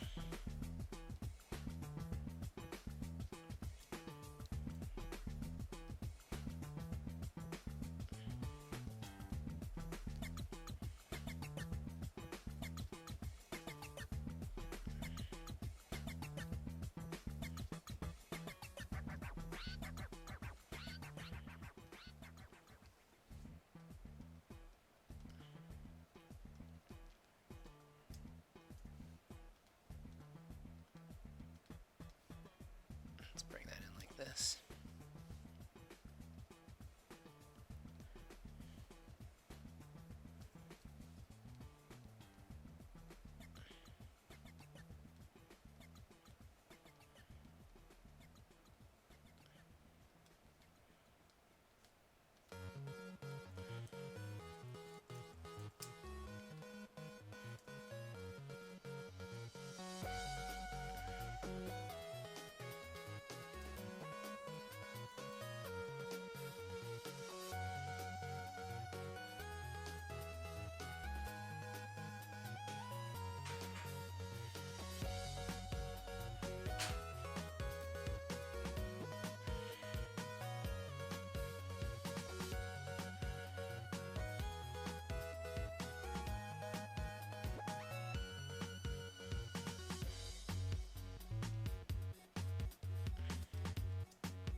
Alright, so this is coming together in design, but I don't like her whole crotch area. Like this whole section here I think is super ugly. Like I know I can do way better than this, so I'm going to do way better than this.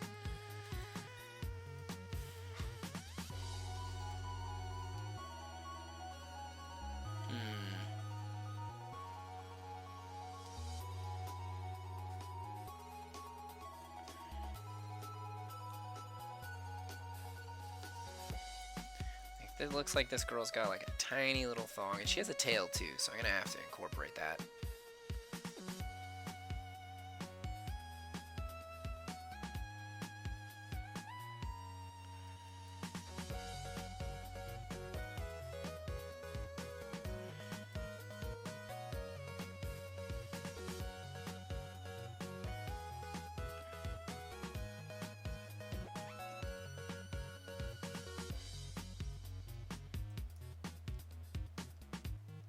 Oh, I could do something like this.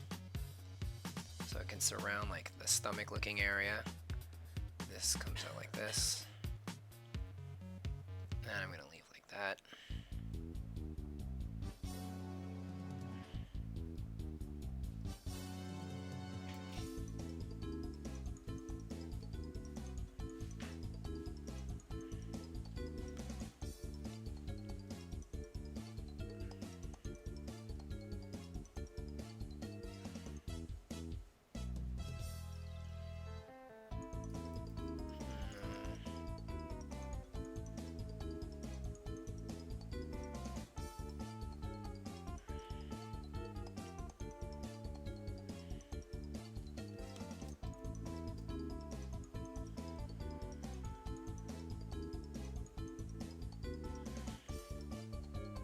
Do something like this.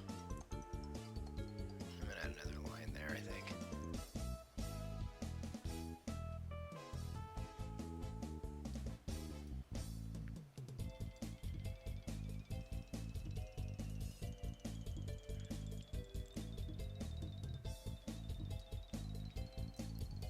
Okay.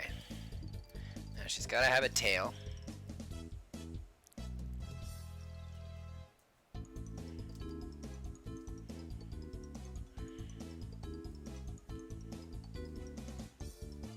I can make her tail come out like that. So who's your character, Robert?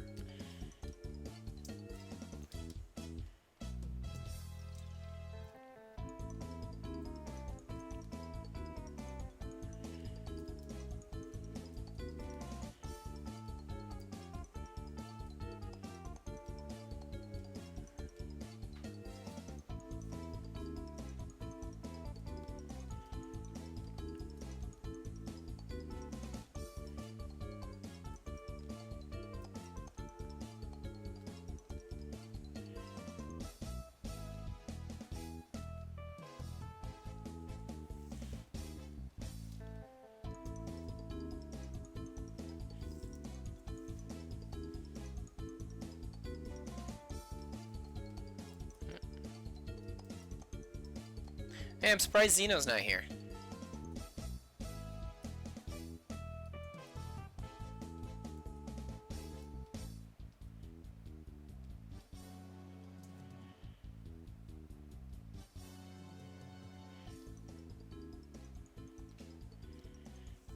Alright, I think we've come to the end of our basic sketch.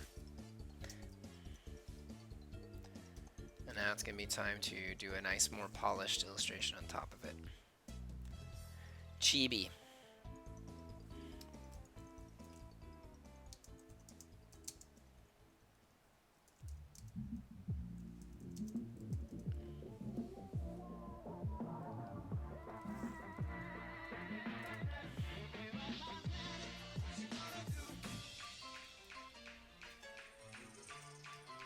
Tell us a little bit about your character, Chibi, Robert.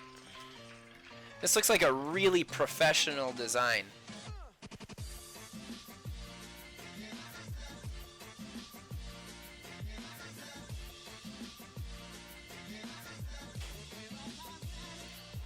Let's bring her a little higher like that.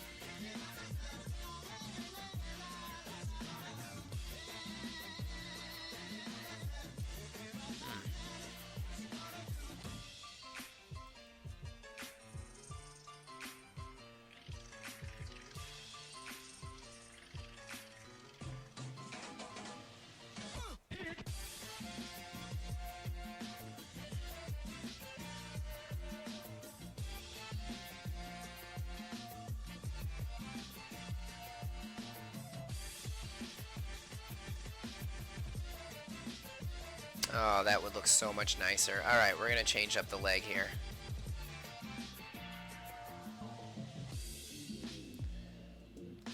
And even the tail.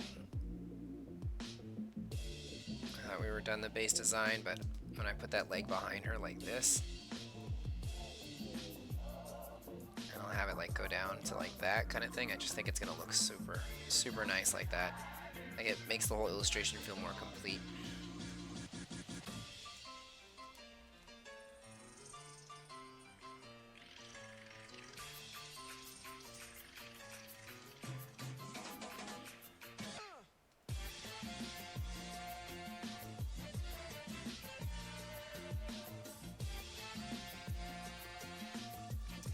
Well, she is Royal Valix. So what is Royal Valix? Come on, man. Spill. Let us know a little bit about this character.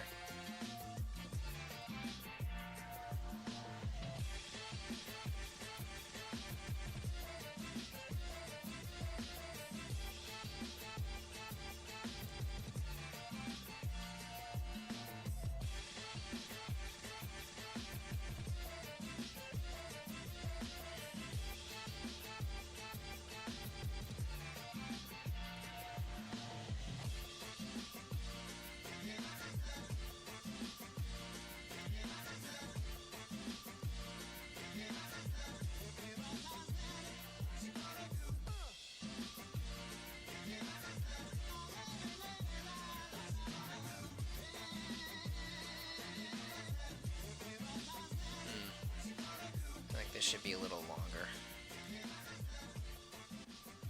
Let's bring it down to about here.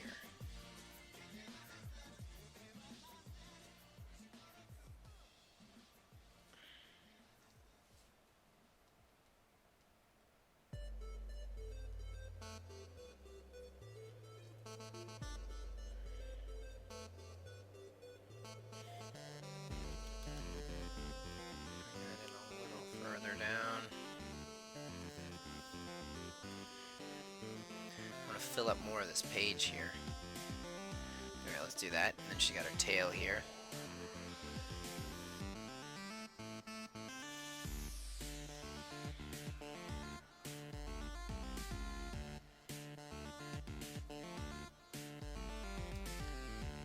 Alright, let's do something like this then.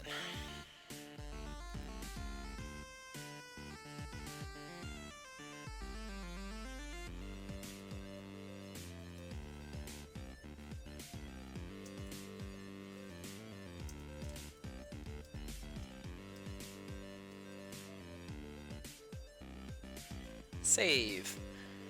Valaks are species types that have magic that are based off the gems on their back. Did you make this up? Like, is this your story?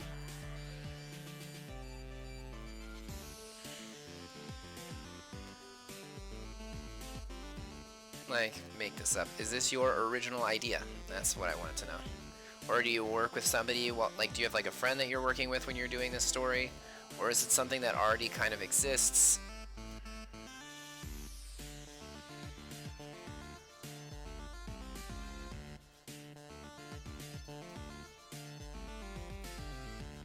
Oh yeah, I like it more when it's a spike. Let's spike it.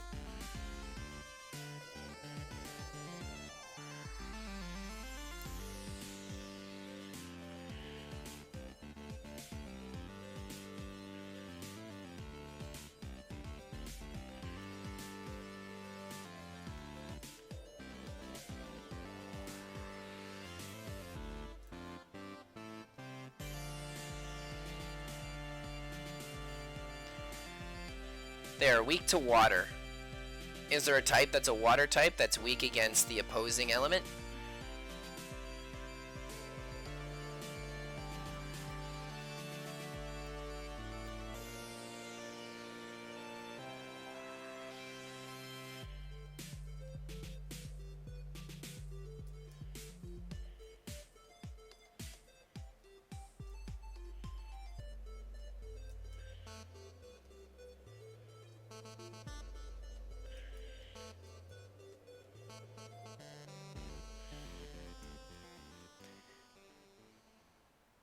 Yeah, I came up with it.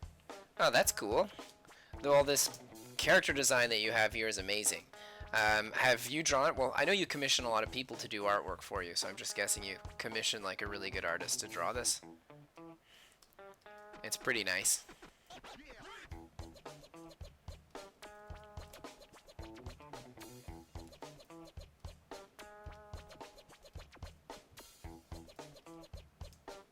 No, this isn't working for me. It's not looking right. Man, doing robots is tough.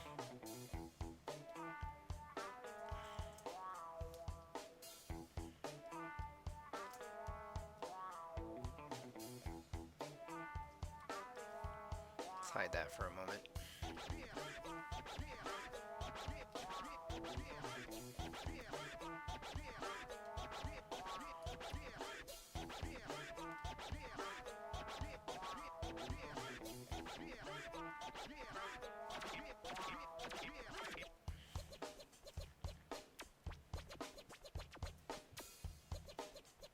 Yeah, I did.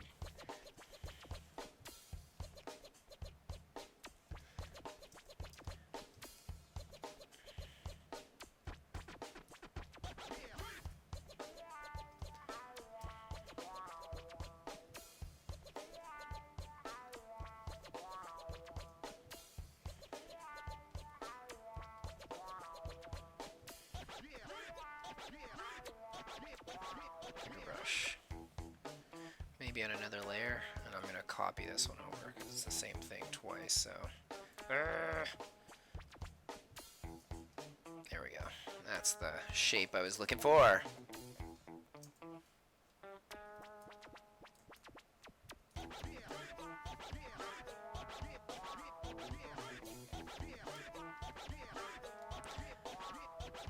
I remember back in the day when I used to take commissions and do contract work. It's been a long time since I've done commission work.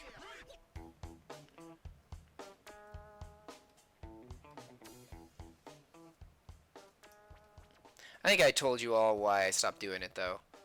Like, I really want to work on my comic book and get that done, and I do pinups every now and then. It's very rare. But these days I've been doing a few because I just finished my newest issue to my comic, so I want to do a few pinups for conventions and stuff like that, and also because they're characters I really wanted to draw for a long time, like Anja Woman and Cosmos from Xenoblade. But yeah, if I do commissions, then I'm just tired and I can't do commissions and do my pinup illustrations. I can't do commissions and work on my comic at the same time. Sorry, I'm really focused here on what I'm doing.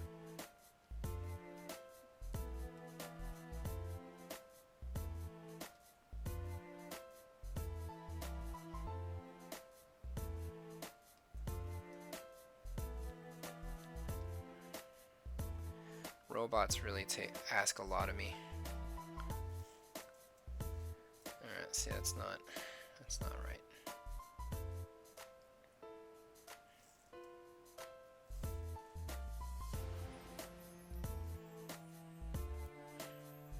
I should stop looking for perfection. I don't have the time for it. Alright, let's just do something like that.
Pop this on this side here, and about there, I guess.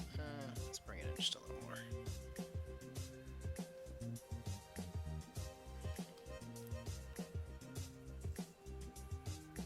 There we go. Now she's got these little headpieces. She's got her little elf ear. Seems like she's got some jewelry on her elf ears. So let's add some little lines and robotic flair on this piece.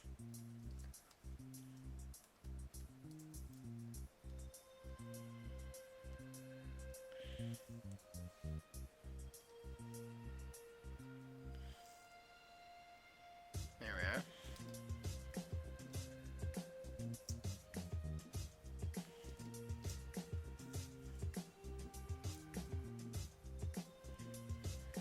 are. Okay. Let's fuse those layers. Make another layer.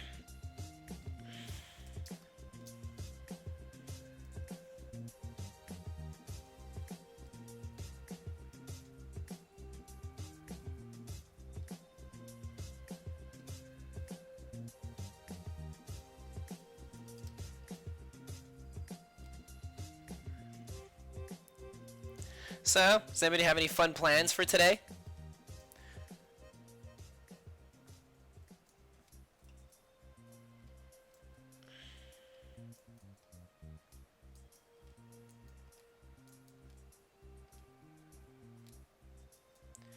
Usually Tuesday nights is the night that I hang out with some friends and I play Magic cards. Yeah, I play Magic cards. I'm a big old nerd over here. I've been playing for quite a few years now, and I have a love-hate relationship with the game like there's no tomorrow. I love to play it, but the company just does things that make me angry sometimes. That and I don't like infinite combos. I have such a gripe against infinite combos.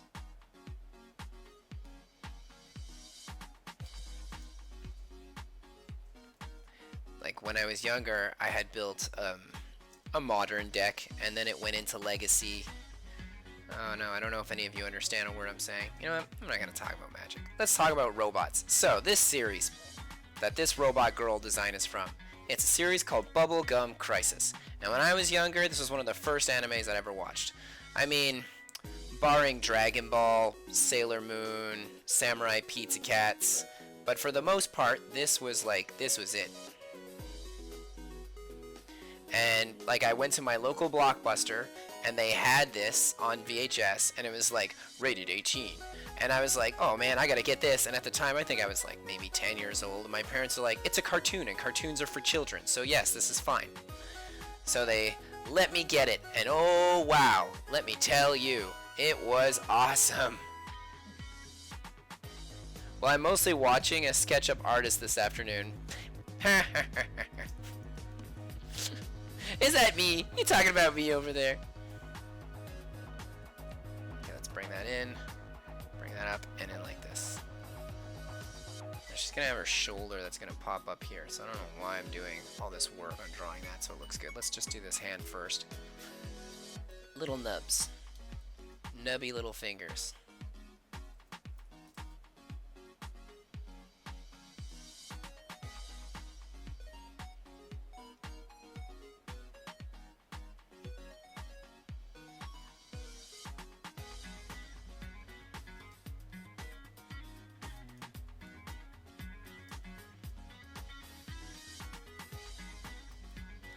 So yeah, anyway, I was at Blockbuster, and there's all sorts of anime there, and that's how I first watched Akira.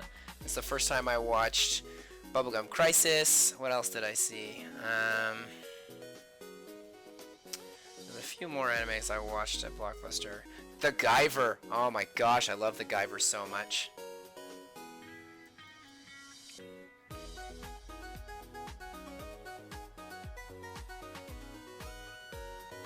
Guyver is definitely one of my favorite animes of all time.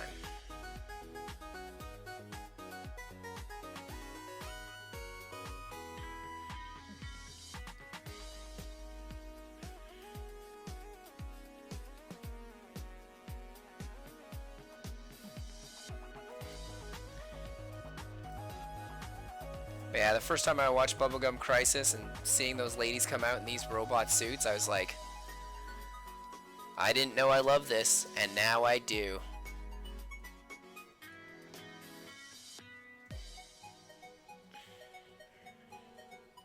Like, some people get that exact same feeling from drugs. Not me, I got it from a sweet anime. And I was just like, I want to do that. I want to draw that for the rest of my life. And here I am, drawing my comic that doesn't have that in it at all. What have I been doing all these years? Wasting away, apparently.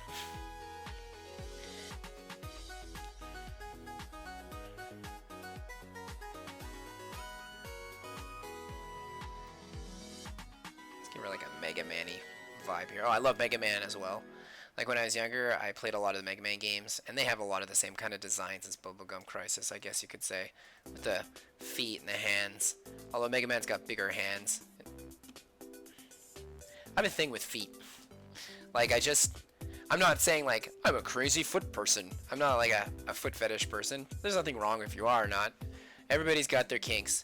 It's just that I like the look of like feet like this, where it's just like nubs or spikes. Oh my gosh, spikes is so cool. I don't know why I like all that sort of thing so much. I just think it's awesome. I guess it's just really surreal and alien when you see something like that, and I think it looks cool. It's like so off. I don't see friends nearly often enough to invest in Magic, and playing with borrowed deck isn't great. Yeah, I can definitely see that. Plus having like a friend lend you a borrowed deck. Here, this is my deck. It cost me $8,000. Do not bend a single card. And now you have to shuffle it like 20 times. Every time you look for a card, every time you do anything, there's shuffling involved. Don't ruin a single card in my $8,000 deck. Yeah, borrowing decks blows. Another thing is that you don't know the strategy, you don't know what you're doing, it's just, eh.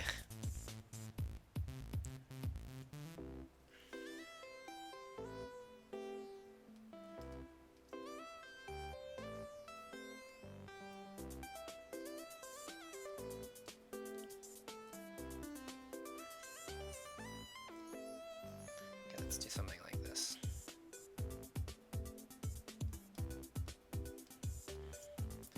Got her shoulder over here.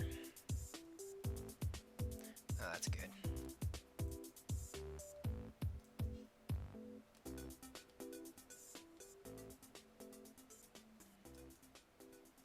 Bring that in like that.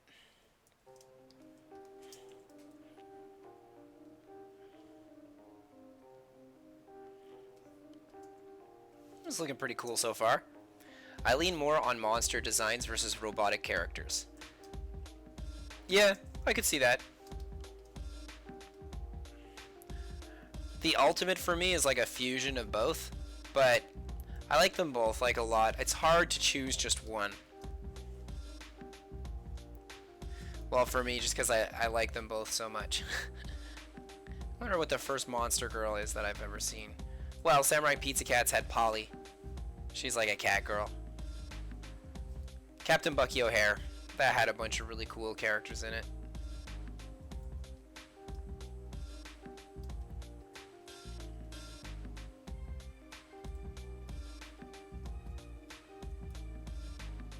Okay, let's do something like this.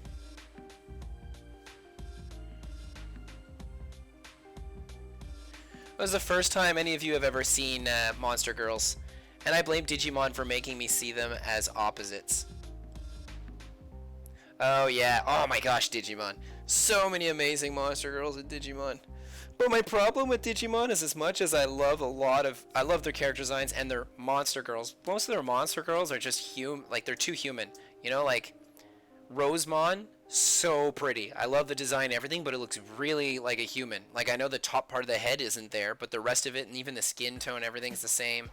I mean, like, they only have a select few that really feel like Monster Girls. Like, Lilithmon is literally just, like, a busty woman. Like, I was kind of disappointed with Lilithmon.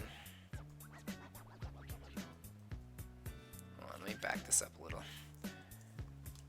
I was really hoping Lilithmon was going to be something more unique, especially considering, like, Lady Devimon is awesome. Like, she's a monster girl through and through, and I think she's really great. And to have, like, her evolve into a character that's not as monstrous, I was just sad about that.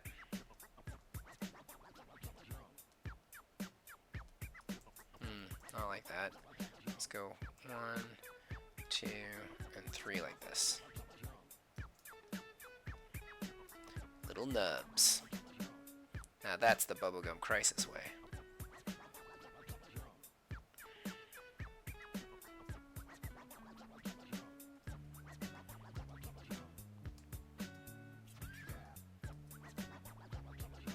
There are so many Digimon that are fearsome monsters, dragons, and suddenly their last stage is just an android. That's true. A lot of them do things like that.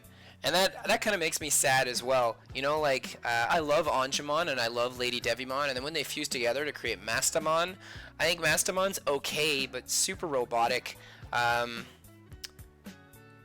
You know, like, bringing up Rosemon was a good one, because I really like Rosemon a lot. But she still looks super, like, very human. Like, even her burst mode, it's just a white flower with floating things. Like, I still think it looks beautiful. It's just not super monster girly, I guess. Alright, let's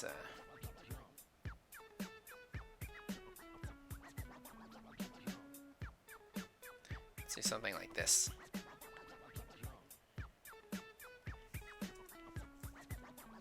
What I'm going to do is clean this up a little, and then I'm just going to copy it a couple times for each finger. Let's just make it a little bit longer for each one.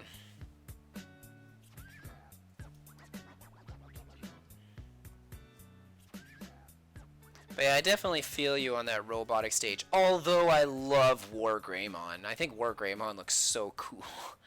I'm such a sucker for him. I think he looks awesome. And turning into Omnimon, Omnimon's okay.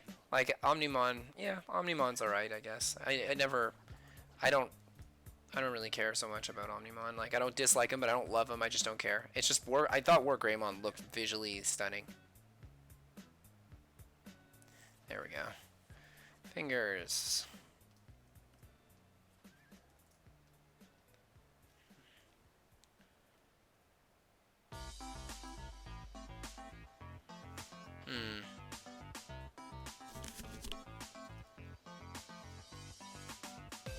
Where are all these fingers? I'm going to change something here. There we go. Oh, no.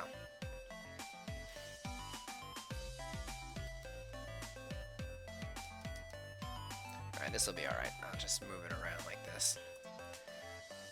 It's because I want our fingers to be opened. Like, all going in the same direction is boring. Like, it depends on, well, boring. It depends on what I'm trying to achieve with my look for doing something like that, but I don't want to do that. Let's come in here. I had Mastamon in mine too. She is cool in a vacuum, but has nothing to do with the evolutions lines concept. Yeah. There we go. Let's do something like this. Opened up like that. I find that looks nicer. Yeah, Mastamon, I think she looks cool too. It's just, I prefer Anjumon every day of the week over Mastamon. And I prefer Lady Devimon as well. And I think I would even take Lilithmon over Mastamon. Because at least Lilithmon's got like all the wings and everything that I like. Like all like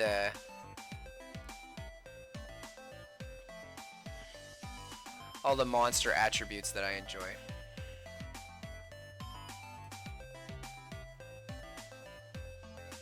And Digimon's so sweet. I feel like I could talk about that forever. Like, I'm really enjoying Cyber Sleuth right now. I mean, I've been waiting for a game. Like, it's so weird. Like, okay, so I never had a PSP, so I never played Cyber Sleuth before. And when it came out for the Switch, I didn't jump on it.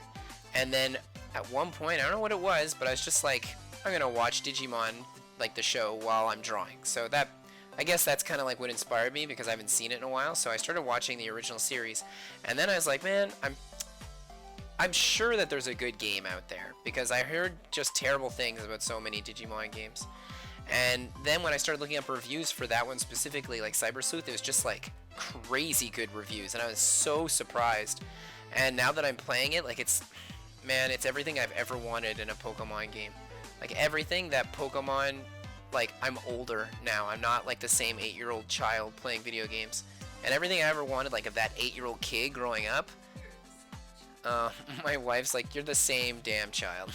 But yeah, and even everything I wanted out of Pokemon growing up, like they put it in this game. Like even like little things like the little Digimon farm, which is kind of like, I guess, like the breeder thing in Pokemon, only you don't breed with Digimon, but like you put them on the farm, they level up crazy fast. You can do tons of training with them. You can see your EVs while you're training them. Like it shows you where they're at. You can remove one here, remove one there. It's like they made everything just so streamlined.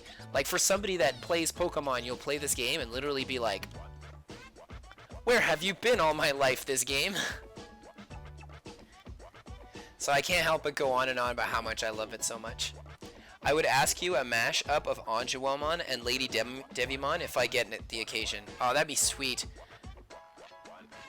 I don't think I would draw them composite either. Like composite versions, like Mastamon's really feels like a robot composite. And composite, for those of you that don't know, it's like when it's half. If it was like composite Kirby's, it would take, let's say, okay, wait, hold on, let me get his little hat off here. So if I were to have a composite Kirby, then it would be one Kirby where half of them would be cut perfectly in the middle, and there's yellow and then pink. So that's what a composite character is. And so yeah, like Mastamon, which is a fusion of Anjouamon and Lady Devimon, is kind of like a composite, and I don't hate it, but let's just say that for my favorite character being like Anjouamon, and then really adoring Lady Devimon, I was just a little disappointed by that. Like I would fuse those characters so much.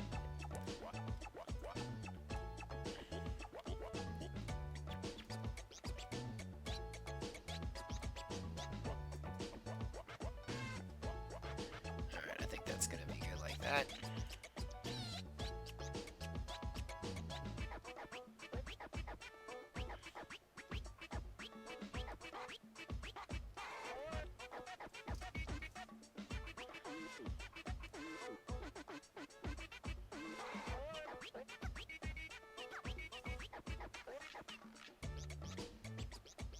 But yeah, you should write that down somewhere, or like maybe put it in your notes on your phone and an alarm, and then next week when I'm like, hey, what's up y'all, let's draw, you could say that you want that, and if everybody else agrees that that'd be a cool thing, then I'll draw it for sure.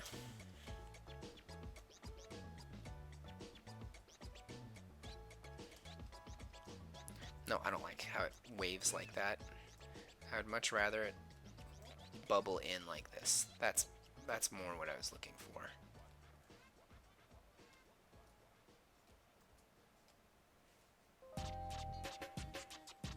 I have some things I dislike about Cyber Sleuth, but they are things every JRPG does, like putting invisible walls everywhere. Oh yeah. Yeah, well, yes. That invisible wall thing is super annoying. I find that the walk cycle of the main character is kind of weird, but it's an older game, so there's for me like my complaints on the game are like really things where I'm just like, yeah, I'm not gonna whatever. Because I have complaints about tons of games. Like I'm playing Tales of Vesperia right now with my wife, and let me tell you, that game's got all sorts of things that piss me off in all sorts of ways.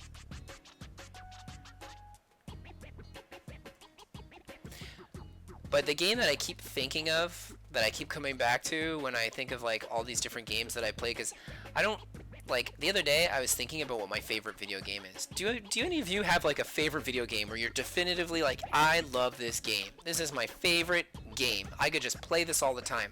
I know a lot of people will say Skyrim. A lot of people are going to say Skyrim. I've never played it, I know, blasphemy, but I've heard nothing but amazing things for a game like that.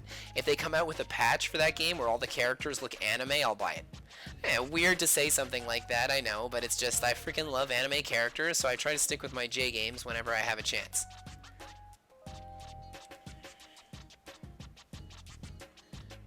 In any case, I know a lot of people are going to whip Skyrim out as their favorite, like, for sure. I know so many people that are like, yeah, I put millions of hours into that game, and they still are. Like, it's like the pandemic right now, or epidemic, and people are literally just, I have so many friends that are just replaying Skyrim again.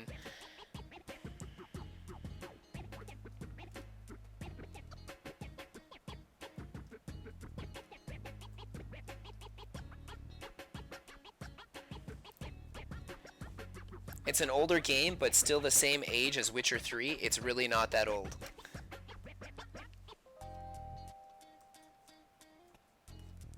Yeah, well, I don't know. I said older game just because it's been a few years, you know? Like, I mean, my favorite game for the longest time was Secret of Mana, and now that's Super Nintendo era. So we're talking like what, 90,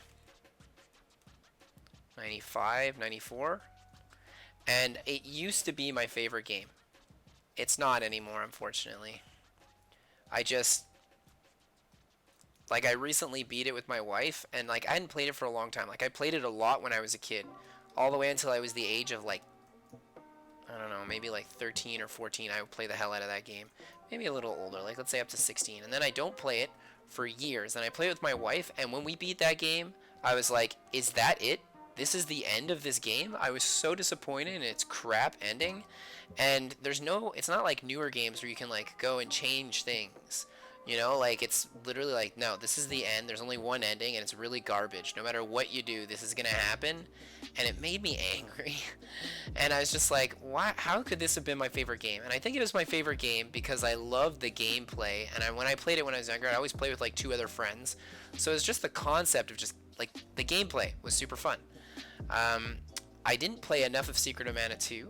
I own it, and I've played it for maybe a maximum of like an hour or two, and well, maybe a little longer than that.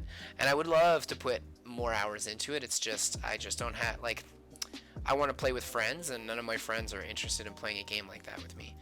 And my wife isn't really a gamer, so it's rare she'll play games. I mean, she played the first Secret of Mana, so maybe she'll play this one with me one day, you know, like down the line. She'll say, okay, let's play this game together, so we'll see.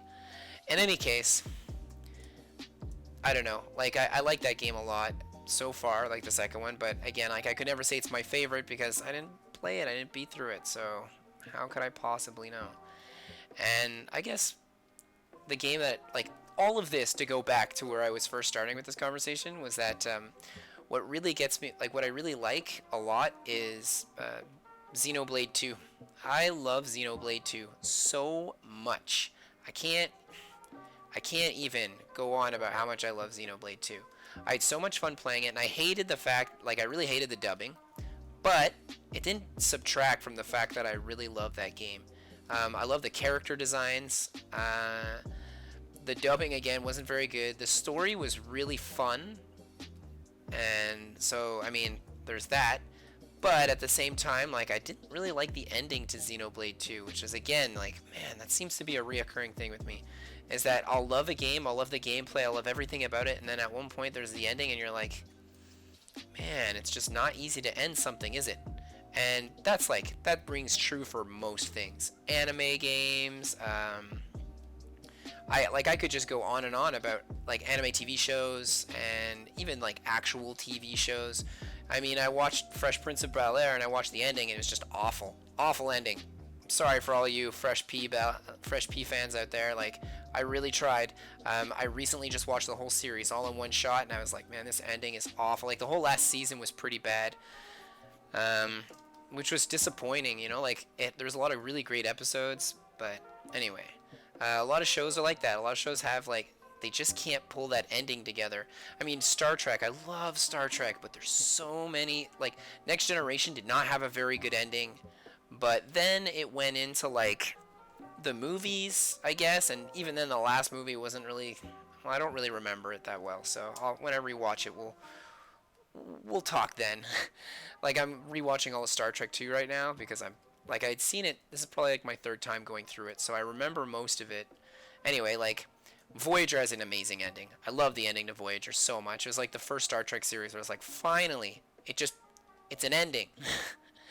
I'll take it. I'll take it over just like a random like, huh, and in mid-sentence the end of the series. I'm exaggerating, obviously, but it's just the endings were all so cut, like dry. Actually, I love the ending of Star Trek Enterprise with Scott Bakula. That was a good ending. It was just an episode in The Next Generation, and it kind of made me appreciate The Next Generation a little more too. Like, everything about that was awesome. It was like fan service at the max. So that was cool. But yeah, enough of Star Trek. Other shit, like, so it's just like other shows and things like that, like, endings are hard. Really hard to put together. It's easy to make a beginning, it's very difficult to make an ending. And so most shows and most things just fall through, which is too bad.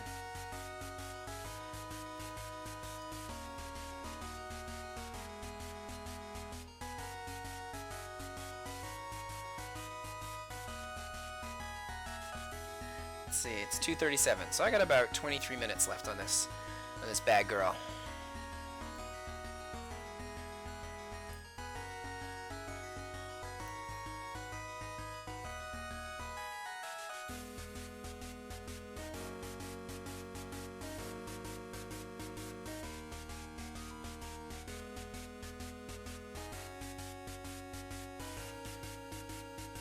Alright, let's erase some of this.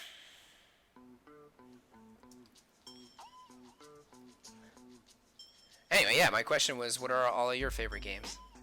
I'm kind of leaning towards Xenoblade 2 because I love it so much, but so far I'm having a really great time with Cyber Sleuth. Don't tell me anything because I'm only on Chapter 7. I have Mastamon, like I basically got lost in the Digivolving. I am going to beat this game 100% for sure, it's just I'm not there yet. So don't ruin the ending for me, please. Like, as it is, I'm loving the hell out of this game. I used to say for a long while that Pokemon was my favorite, because I realized, like, I started associating like my favorite game with a game that I put the most hours into, and dang, did I ever put millions of hours in that game. Now that you've mentioned it, I see advice for writing a beginning all the time, but never an ending. Oh man, and it's because a lot of people that write a story, the first thing they think of is the characters, the setting, the world, the beginning, how to make it interesting for everyone. And they have an idea for the ending way in the back of their heads, like, yeah, maybe I'll end it like this or like that. Most of them have no clue, and they don't flesh it out. So as the story goes on, their ending is constantly changing. Like, I guarantee you well, I think I mentioned this, I think I said this in an earlier stream, but I guarantee you the creator to One Piece had no idea how they were going to end One Piece after the first season. They didn't even think of it. And, like, maybe, again, in the back of their head, they were like, oh, maybe I'll end it like this, or maybe I'll do this. But overall, are you kidding? They had, like, the way One Piece has turned out, like, forget about it. Like, that person was literally going with the flow.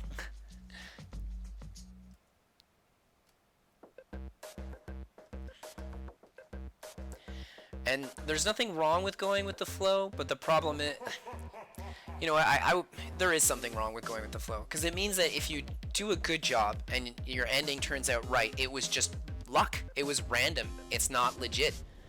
So, I mean, I hate that.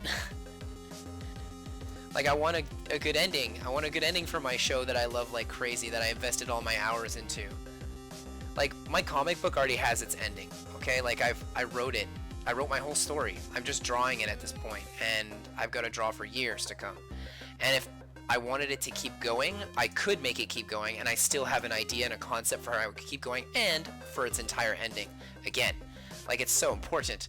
And I only do this because, in a way, all these horrible shows that had terrible, amazing shows, sorry, that had horrid endings made me think like this. So I see them and I'm like, oh my gosh, I don't want my show to end like this, or my cartoon or my concepts to end like this, so I'm gonna write it so it doesn't. So in a way, those shows really helped me become the artist I am, or the writer I am today. I'm only realizing this right now. But it's like, I like a lot of those things. It's just, it's too bad. J.K. Rowling had the ending planned out from the start. I haven't seen anyone complain about the end of Harry Potter. Yeah, I recently just watched all of Harry Potter. I heard that the movies are more like companion pieces for the people that read the book. Because there's tons of things that I didn't understand. But it's not the fault of the film, because again, like, if you read the books, apparently everything's like super well explained. So I was kind of sad about that.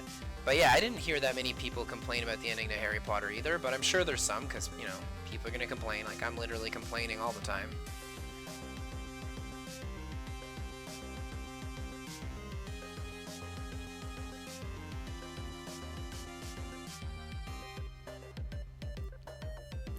I'm just a massive complainer. But yeah, anyway.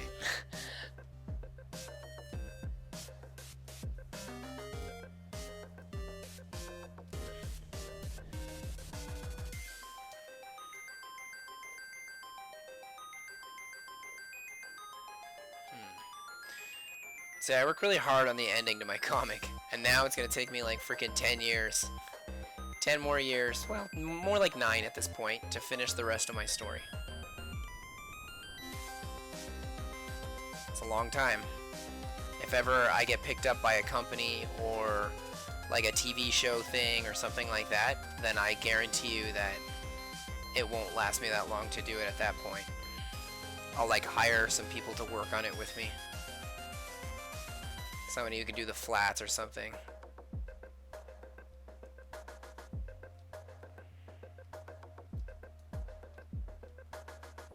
Flats is like when you fill in like the flat base colors before you put in shading and stuff.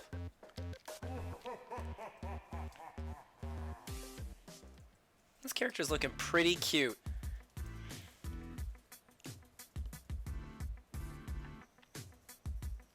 Oh, I'm sorry for any of you that wanted a cute monster girl today, but I'm making a monster girl robot apparently.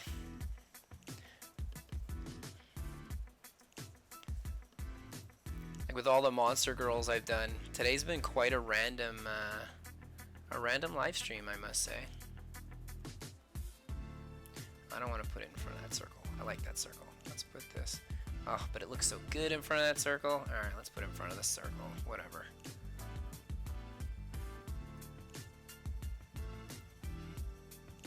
Hey, what do you think of my cool banner I have behind me? Huh? That's what I bring with me to conventions.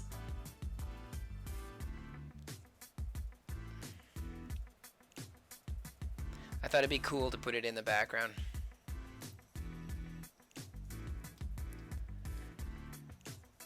So you were asking favorite games. Yeah, what's your favorite games? Let's hear it. I'd love to hear this. And I'd like to know why it's your favorite. Don't just name me your favorite game. Like, don't just be like, my favorite game is Call of Duty Modern Warfare, the new one. And then that's it. Like, why is it your favorite? What do you like about this game so much that over every other game ever, it would constitute as being your favorite one?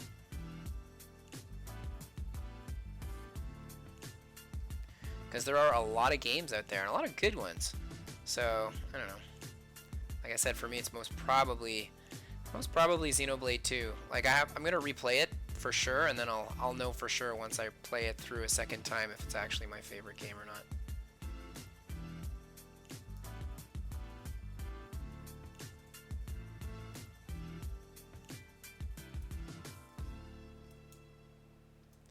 Now, let's do that ribbon.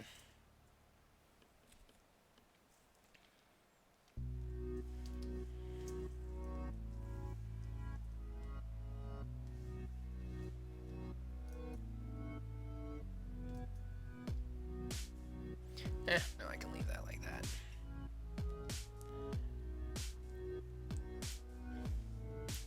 Robert says he loves it. Thanks, Robert. Good to hear. Haven't heard from you in a little bit, so I wasn't sure. It's really like robot-y Monster Girl. Let's erase this.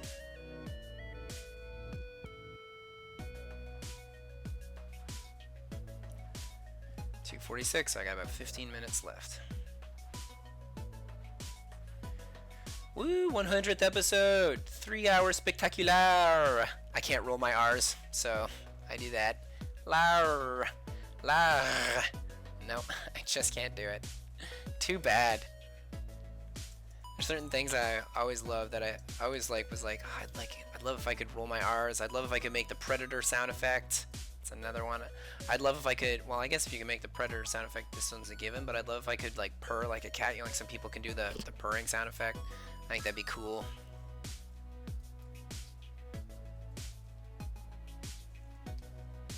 I'd mentioned Batman Arkham City, the game I've replayed the most. Ooh, yeah. Arkham City was, oh my gosh, it was such a good game. It's such a it was such a fan service game, and it was well made. Everything about it was epic. It was so good. It kind of like set a bar for adventure games. After that, so many games that came out after that were like Batman. And it's just, that game was just so great. I fell in love with the Arkham combat system. The story and characters are great. Yeah, oh my gosh, and they even got like all the voice actors from the animated series to come on board for it. Like that game, oh my gosh, that game is like the world's best high five. Like to the fans of the franchise. You know, especially since like the movies are like, I mean, the DC films are like, oh, they're okay. Oh my gosh, they're okay. I think I'm being generous here, but whatever.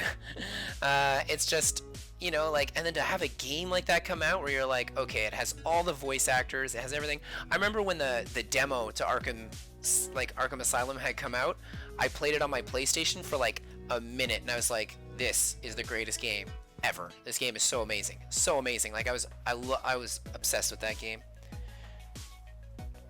It also does two things I noticed in Shadow of War, or Shadow of Mordor. Really? What's that? Alright, now to add some gratuitous robot lines. Alright, so this one's going to be a line coming down here like that. We're definitely going to have a line here coming in. We're going to go put a line that goes like that. This line that was here is going to cut in like this. Maybe we can add like a little square like that. Nah, I don't like, not digging that square. Should I put one down the center like this? No, because there's not one down the center of her heart suit, but there's ones down the side. Okay, let's put ones down the side then. That's nice. So I can go like this. But I'm going to put this one a little more on the side. Let's bring this out like this. And then this one will come out like that. Then what I'm going to do is, let's add a little extra circly piece like in here.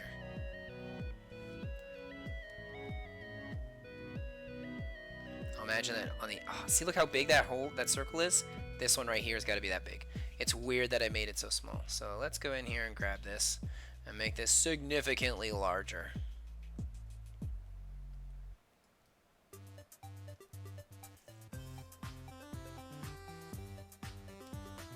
So about like this, I guess.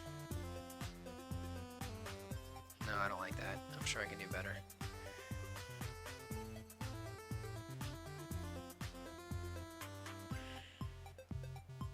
You know, I'm just going to delete it and redraw it.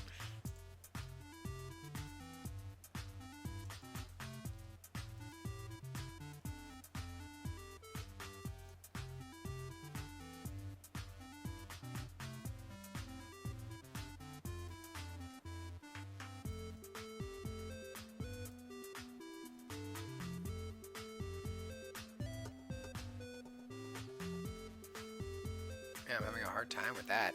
Maybe I'll make this one a little smaller. It does look kind of big the more I look at it.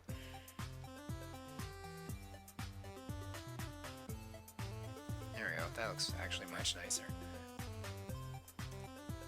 Lo and behold, the problem was the larger one.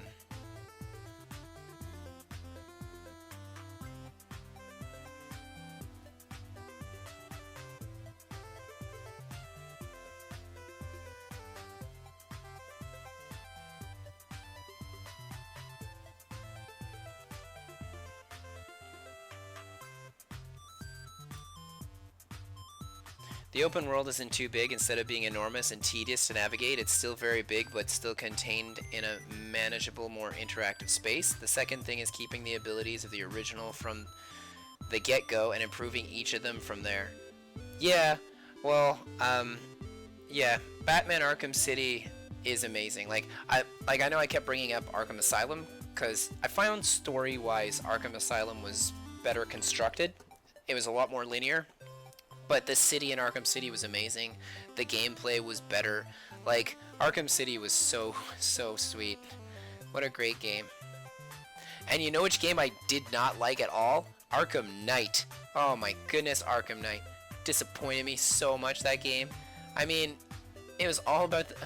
There's multiple moments where I pulled off doing something where it would say I failed until I used the Batmobile to do it.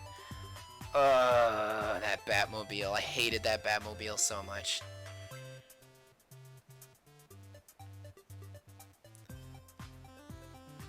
It's like the bane of my gaming experience was that stupid Batmobile.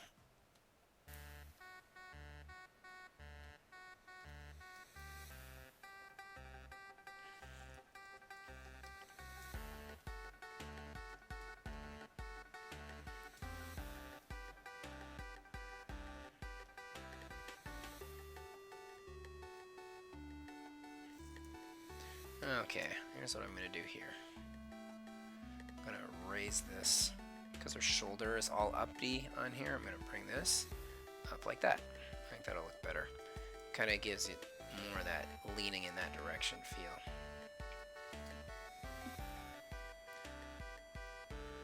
Assassin's Creed Brotherhood, Arkham City did it. Shadow War followed their cue, and it's the best. I haven't played the Spider-Man game, and Spider-Man took a lot from Batman, and it did win Game of the Year that year, but I don't trust Game of the Year things. It's all like a popularity contest, or whoever's got the most cash. So I usually...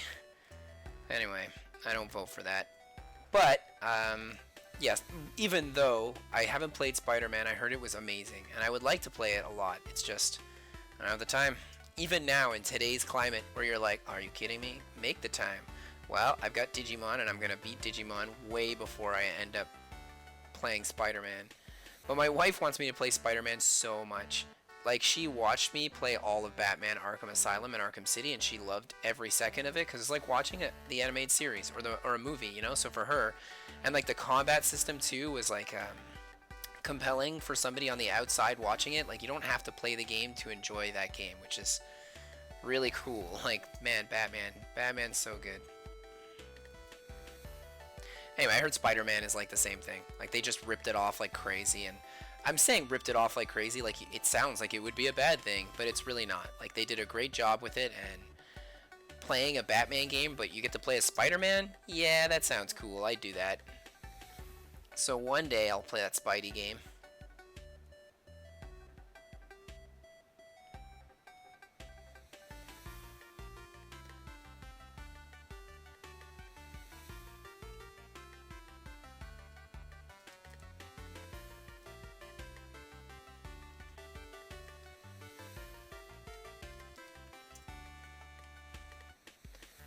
And I never play the Assassin's Creed games either, but they're not really my style of game. Not anime enough. Although I did just say I love Spider-Man and Batman, but still, it's kind of the same thing. You know, like, well, no, I actually really didn't like the Batman anime at all.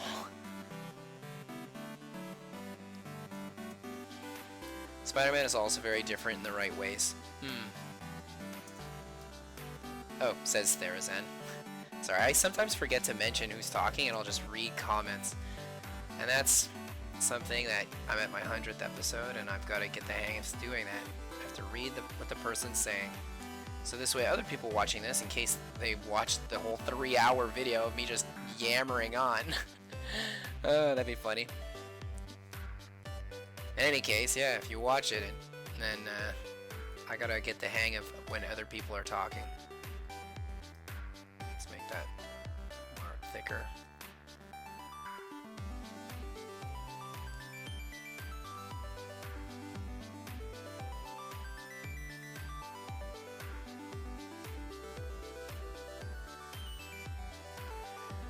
Earlier today we were talking about, well, I was mentioning like what got you into Monster Girls or robots or whatever, but Therazan, you had mentioned that you love Monster Girls.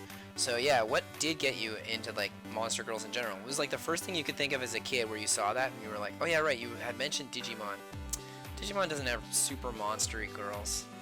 You know, it's not like, I mean, heck, even, well, I brought up Samurai Pizza Cats, but even like furry style creatures are more monstery girl than a Digimon. Unless you're into monster, like monster guys for sure, there's like tons of them in Digimon. And they actually look like monsters, and some of them look like a good fusion between the monster and a male character. Like, they did a really good job with their designs and their monster guys. And there are far more of them than there are monster girls.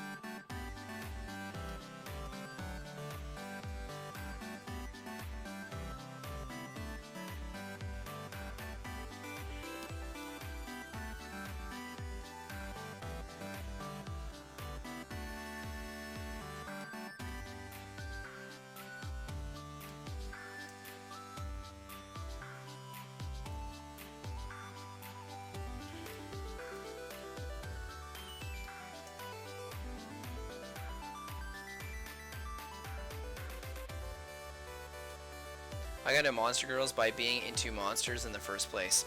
Okay, yeah, that makes sense.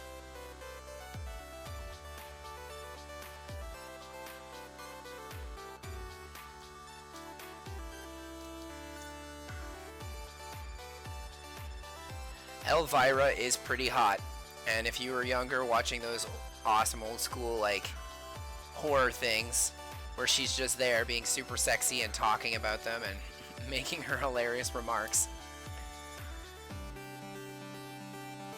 I could definitely see why most men would be enchanted with that. Well, most heterosexual men. Or homosexual women.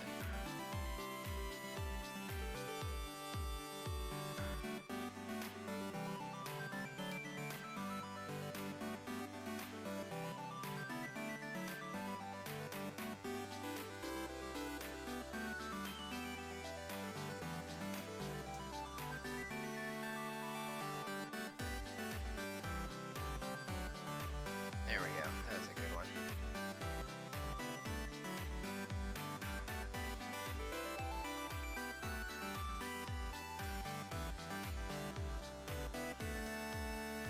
Well, this one turned out really cute, everyone. I gotta say, like, this is a pretty cute little design that's here.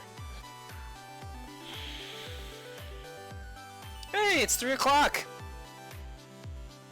I discovered Elvira way too late, sadly. Yeah, that's cool. It's never too late. She still looks great. All these years later.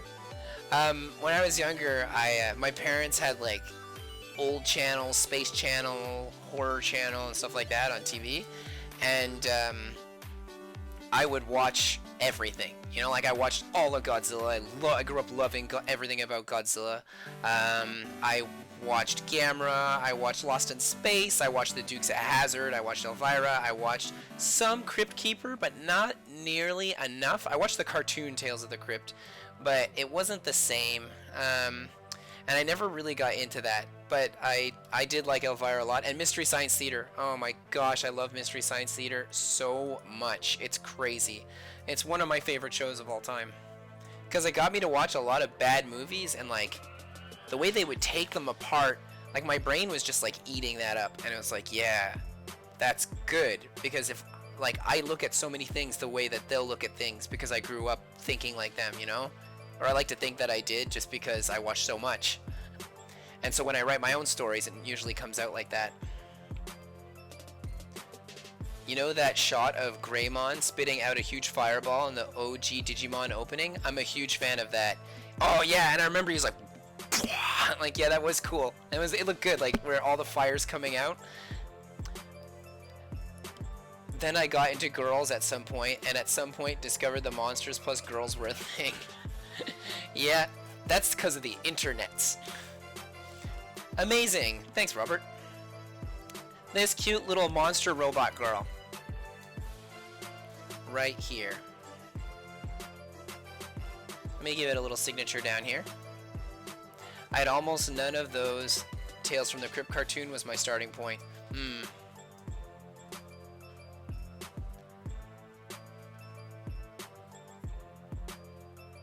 Oh, and Reboot. In Reboot, specifically, there's a character in Reboot, and her name is Andrea. And when I was a kid watching Reboot, like as it was coming out, and when she was an adult, I was like, oh my god. Like that, like I saw that as a kid, and I was like, that's pretty. And she was definitely a monster girl.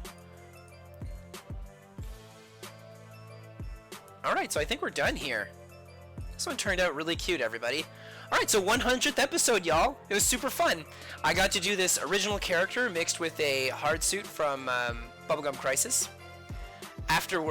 Before that, I ended up drawing All Might fused with War from that video game that is just escaped my mind for the time being, Darksiders. So yeah, we got two super fun ones out. I really love this one. I gotta say, I really love this one. Although I know a lot of people, or a lot of my fans, are gonna like this one because I used to draw a lot more American comic books back in the day, and I don't do that so much anymore. But a lot of my American comic book fans are like, why? Why did you stop? Why are you drawing anime and manga? And I'm like, because I love it so much, and I can't deny it. I can't deny the love I have for it anymore. So that's kind of what happened. But yeah, like this right here is a perfect example of what I love to draw. Like this was really fun. It was really clean, it was really easy, and it was like a good fusion of like a monster girl and like a robot girl, so it was cool. It was fun stuff. Thank you so much for joining me for the past 3 hours. I really appreciated it. It was super fun. Thank you for all the suggestions and the ideas, like always. Thank you for all your support, like all the time. Geez, I don't know how to say thank you so much, you know? Like I've got like this sheet that I wrote like a long time ago that has like my thing I say at the very end, but I just feel like at this point there's no point to doing something like that anymore. I mean, I've been doing it for so long, I pretty much know it all by heart. So I mean, thank you for supporting me. For those of you supporting me on Patreon, thank you so much. For those of you not yet supporting me on Patreon, it's $3 a month. That is dirt cheap. Actually, dirt costs more than that. Have you gone to like a hardware store to buy dirt before? It's expensive. Way more than that $3 for one whole month.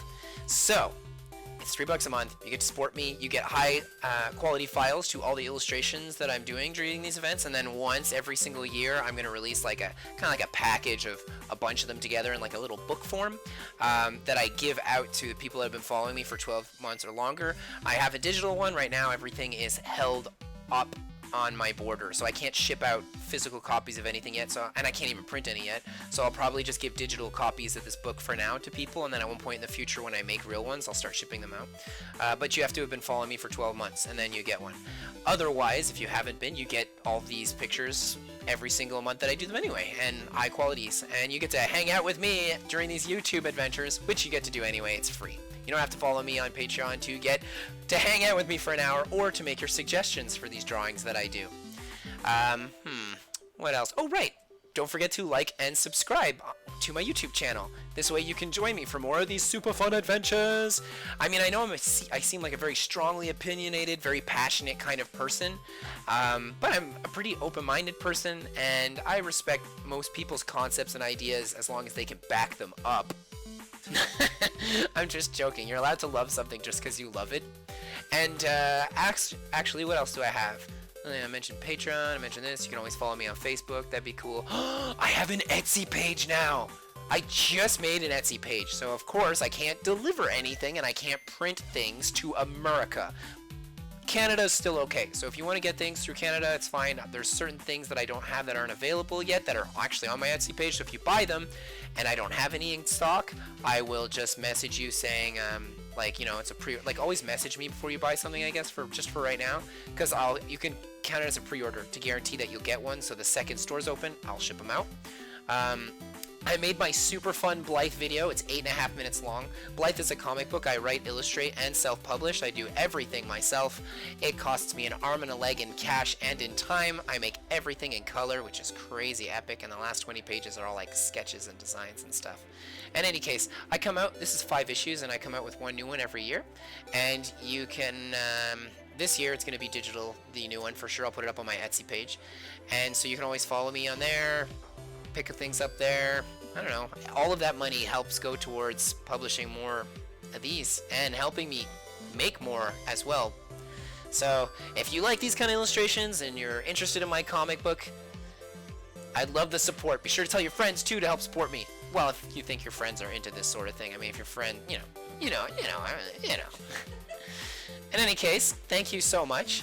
It was awesome, and take care. I guess I'll be seeing you. See you next week. Where's the off button? I guess I'll just hang out here for another few minutes. I'm singing a little beat in the background. It's like my end theme song music that I always play. It is the 100th episode, so I might as well wait till it's the end. Beady beady.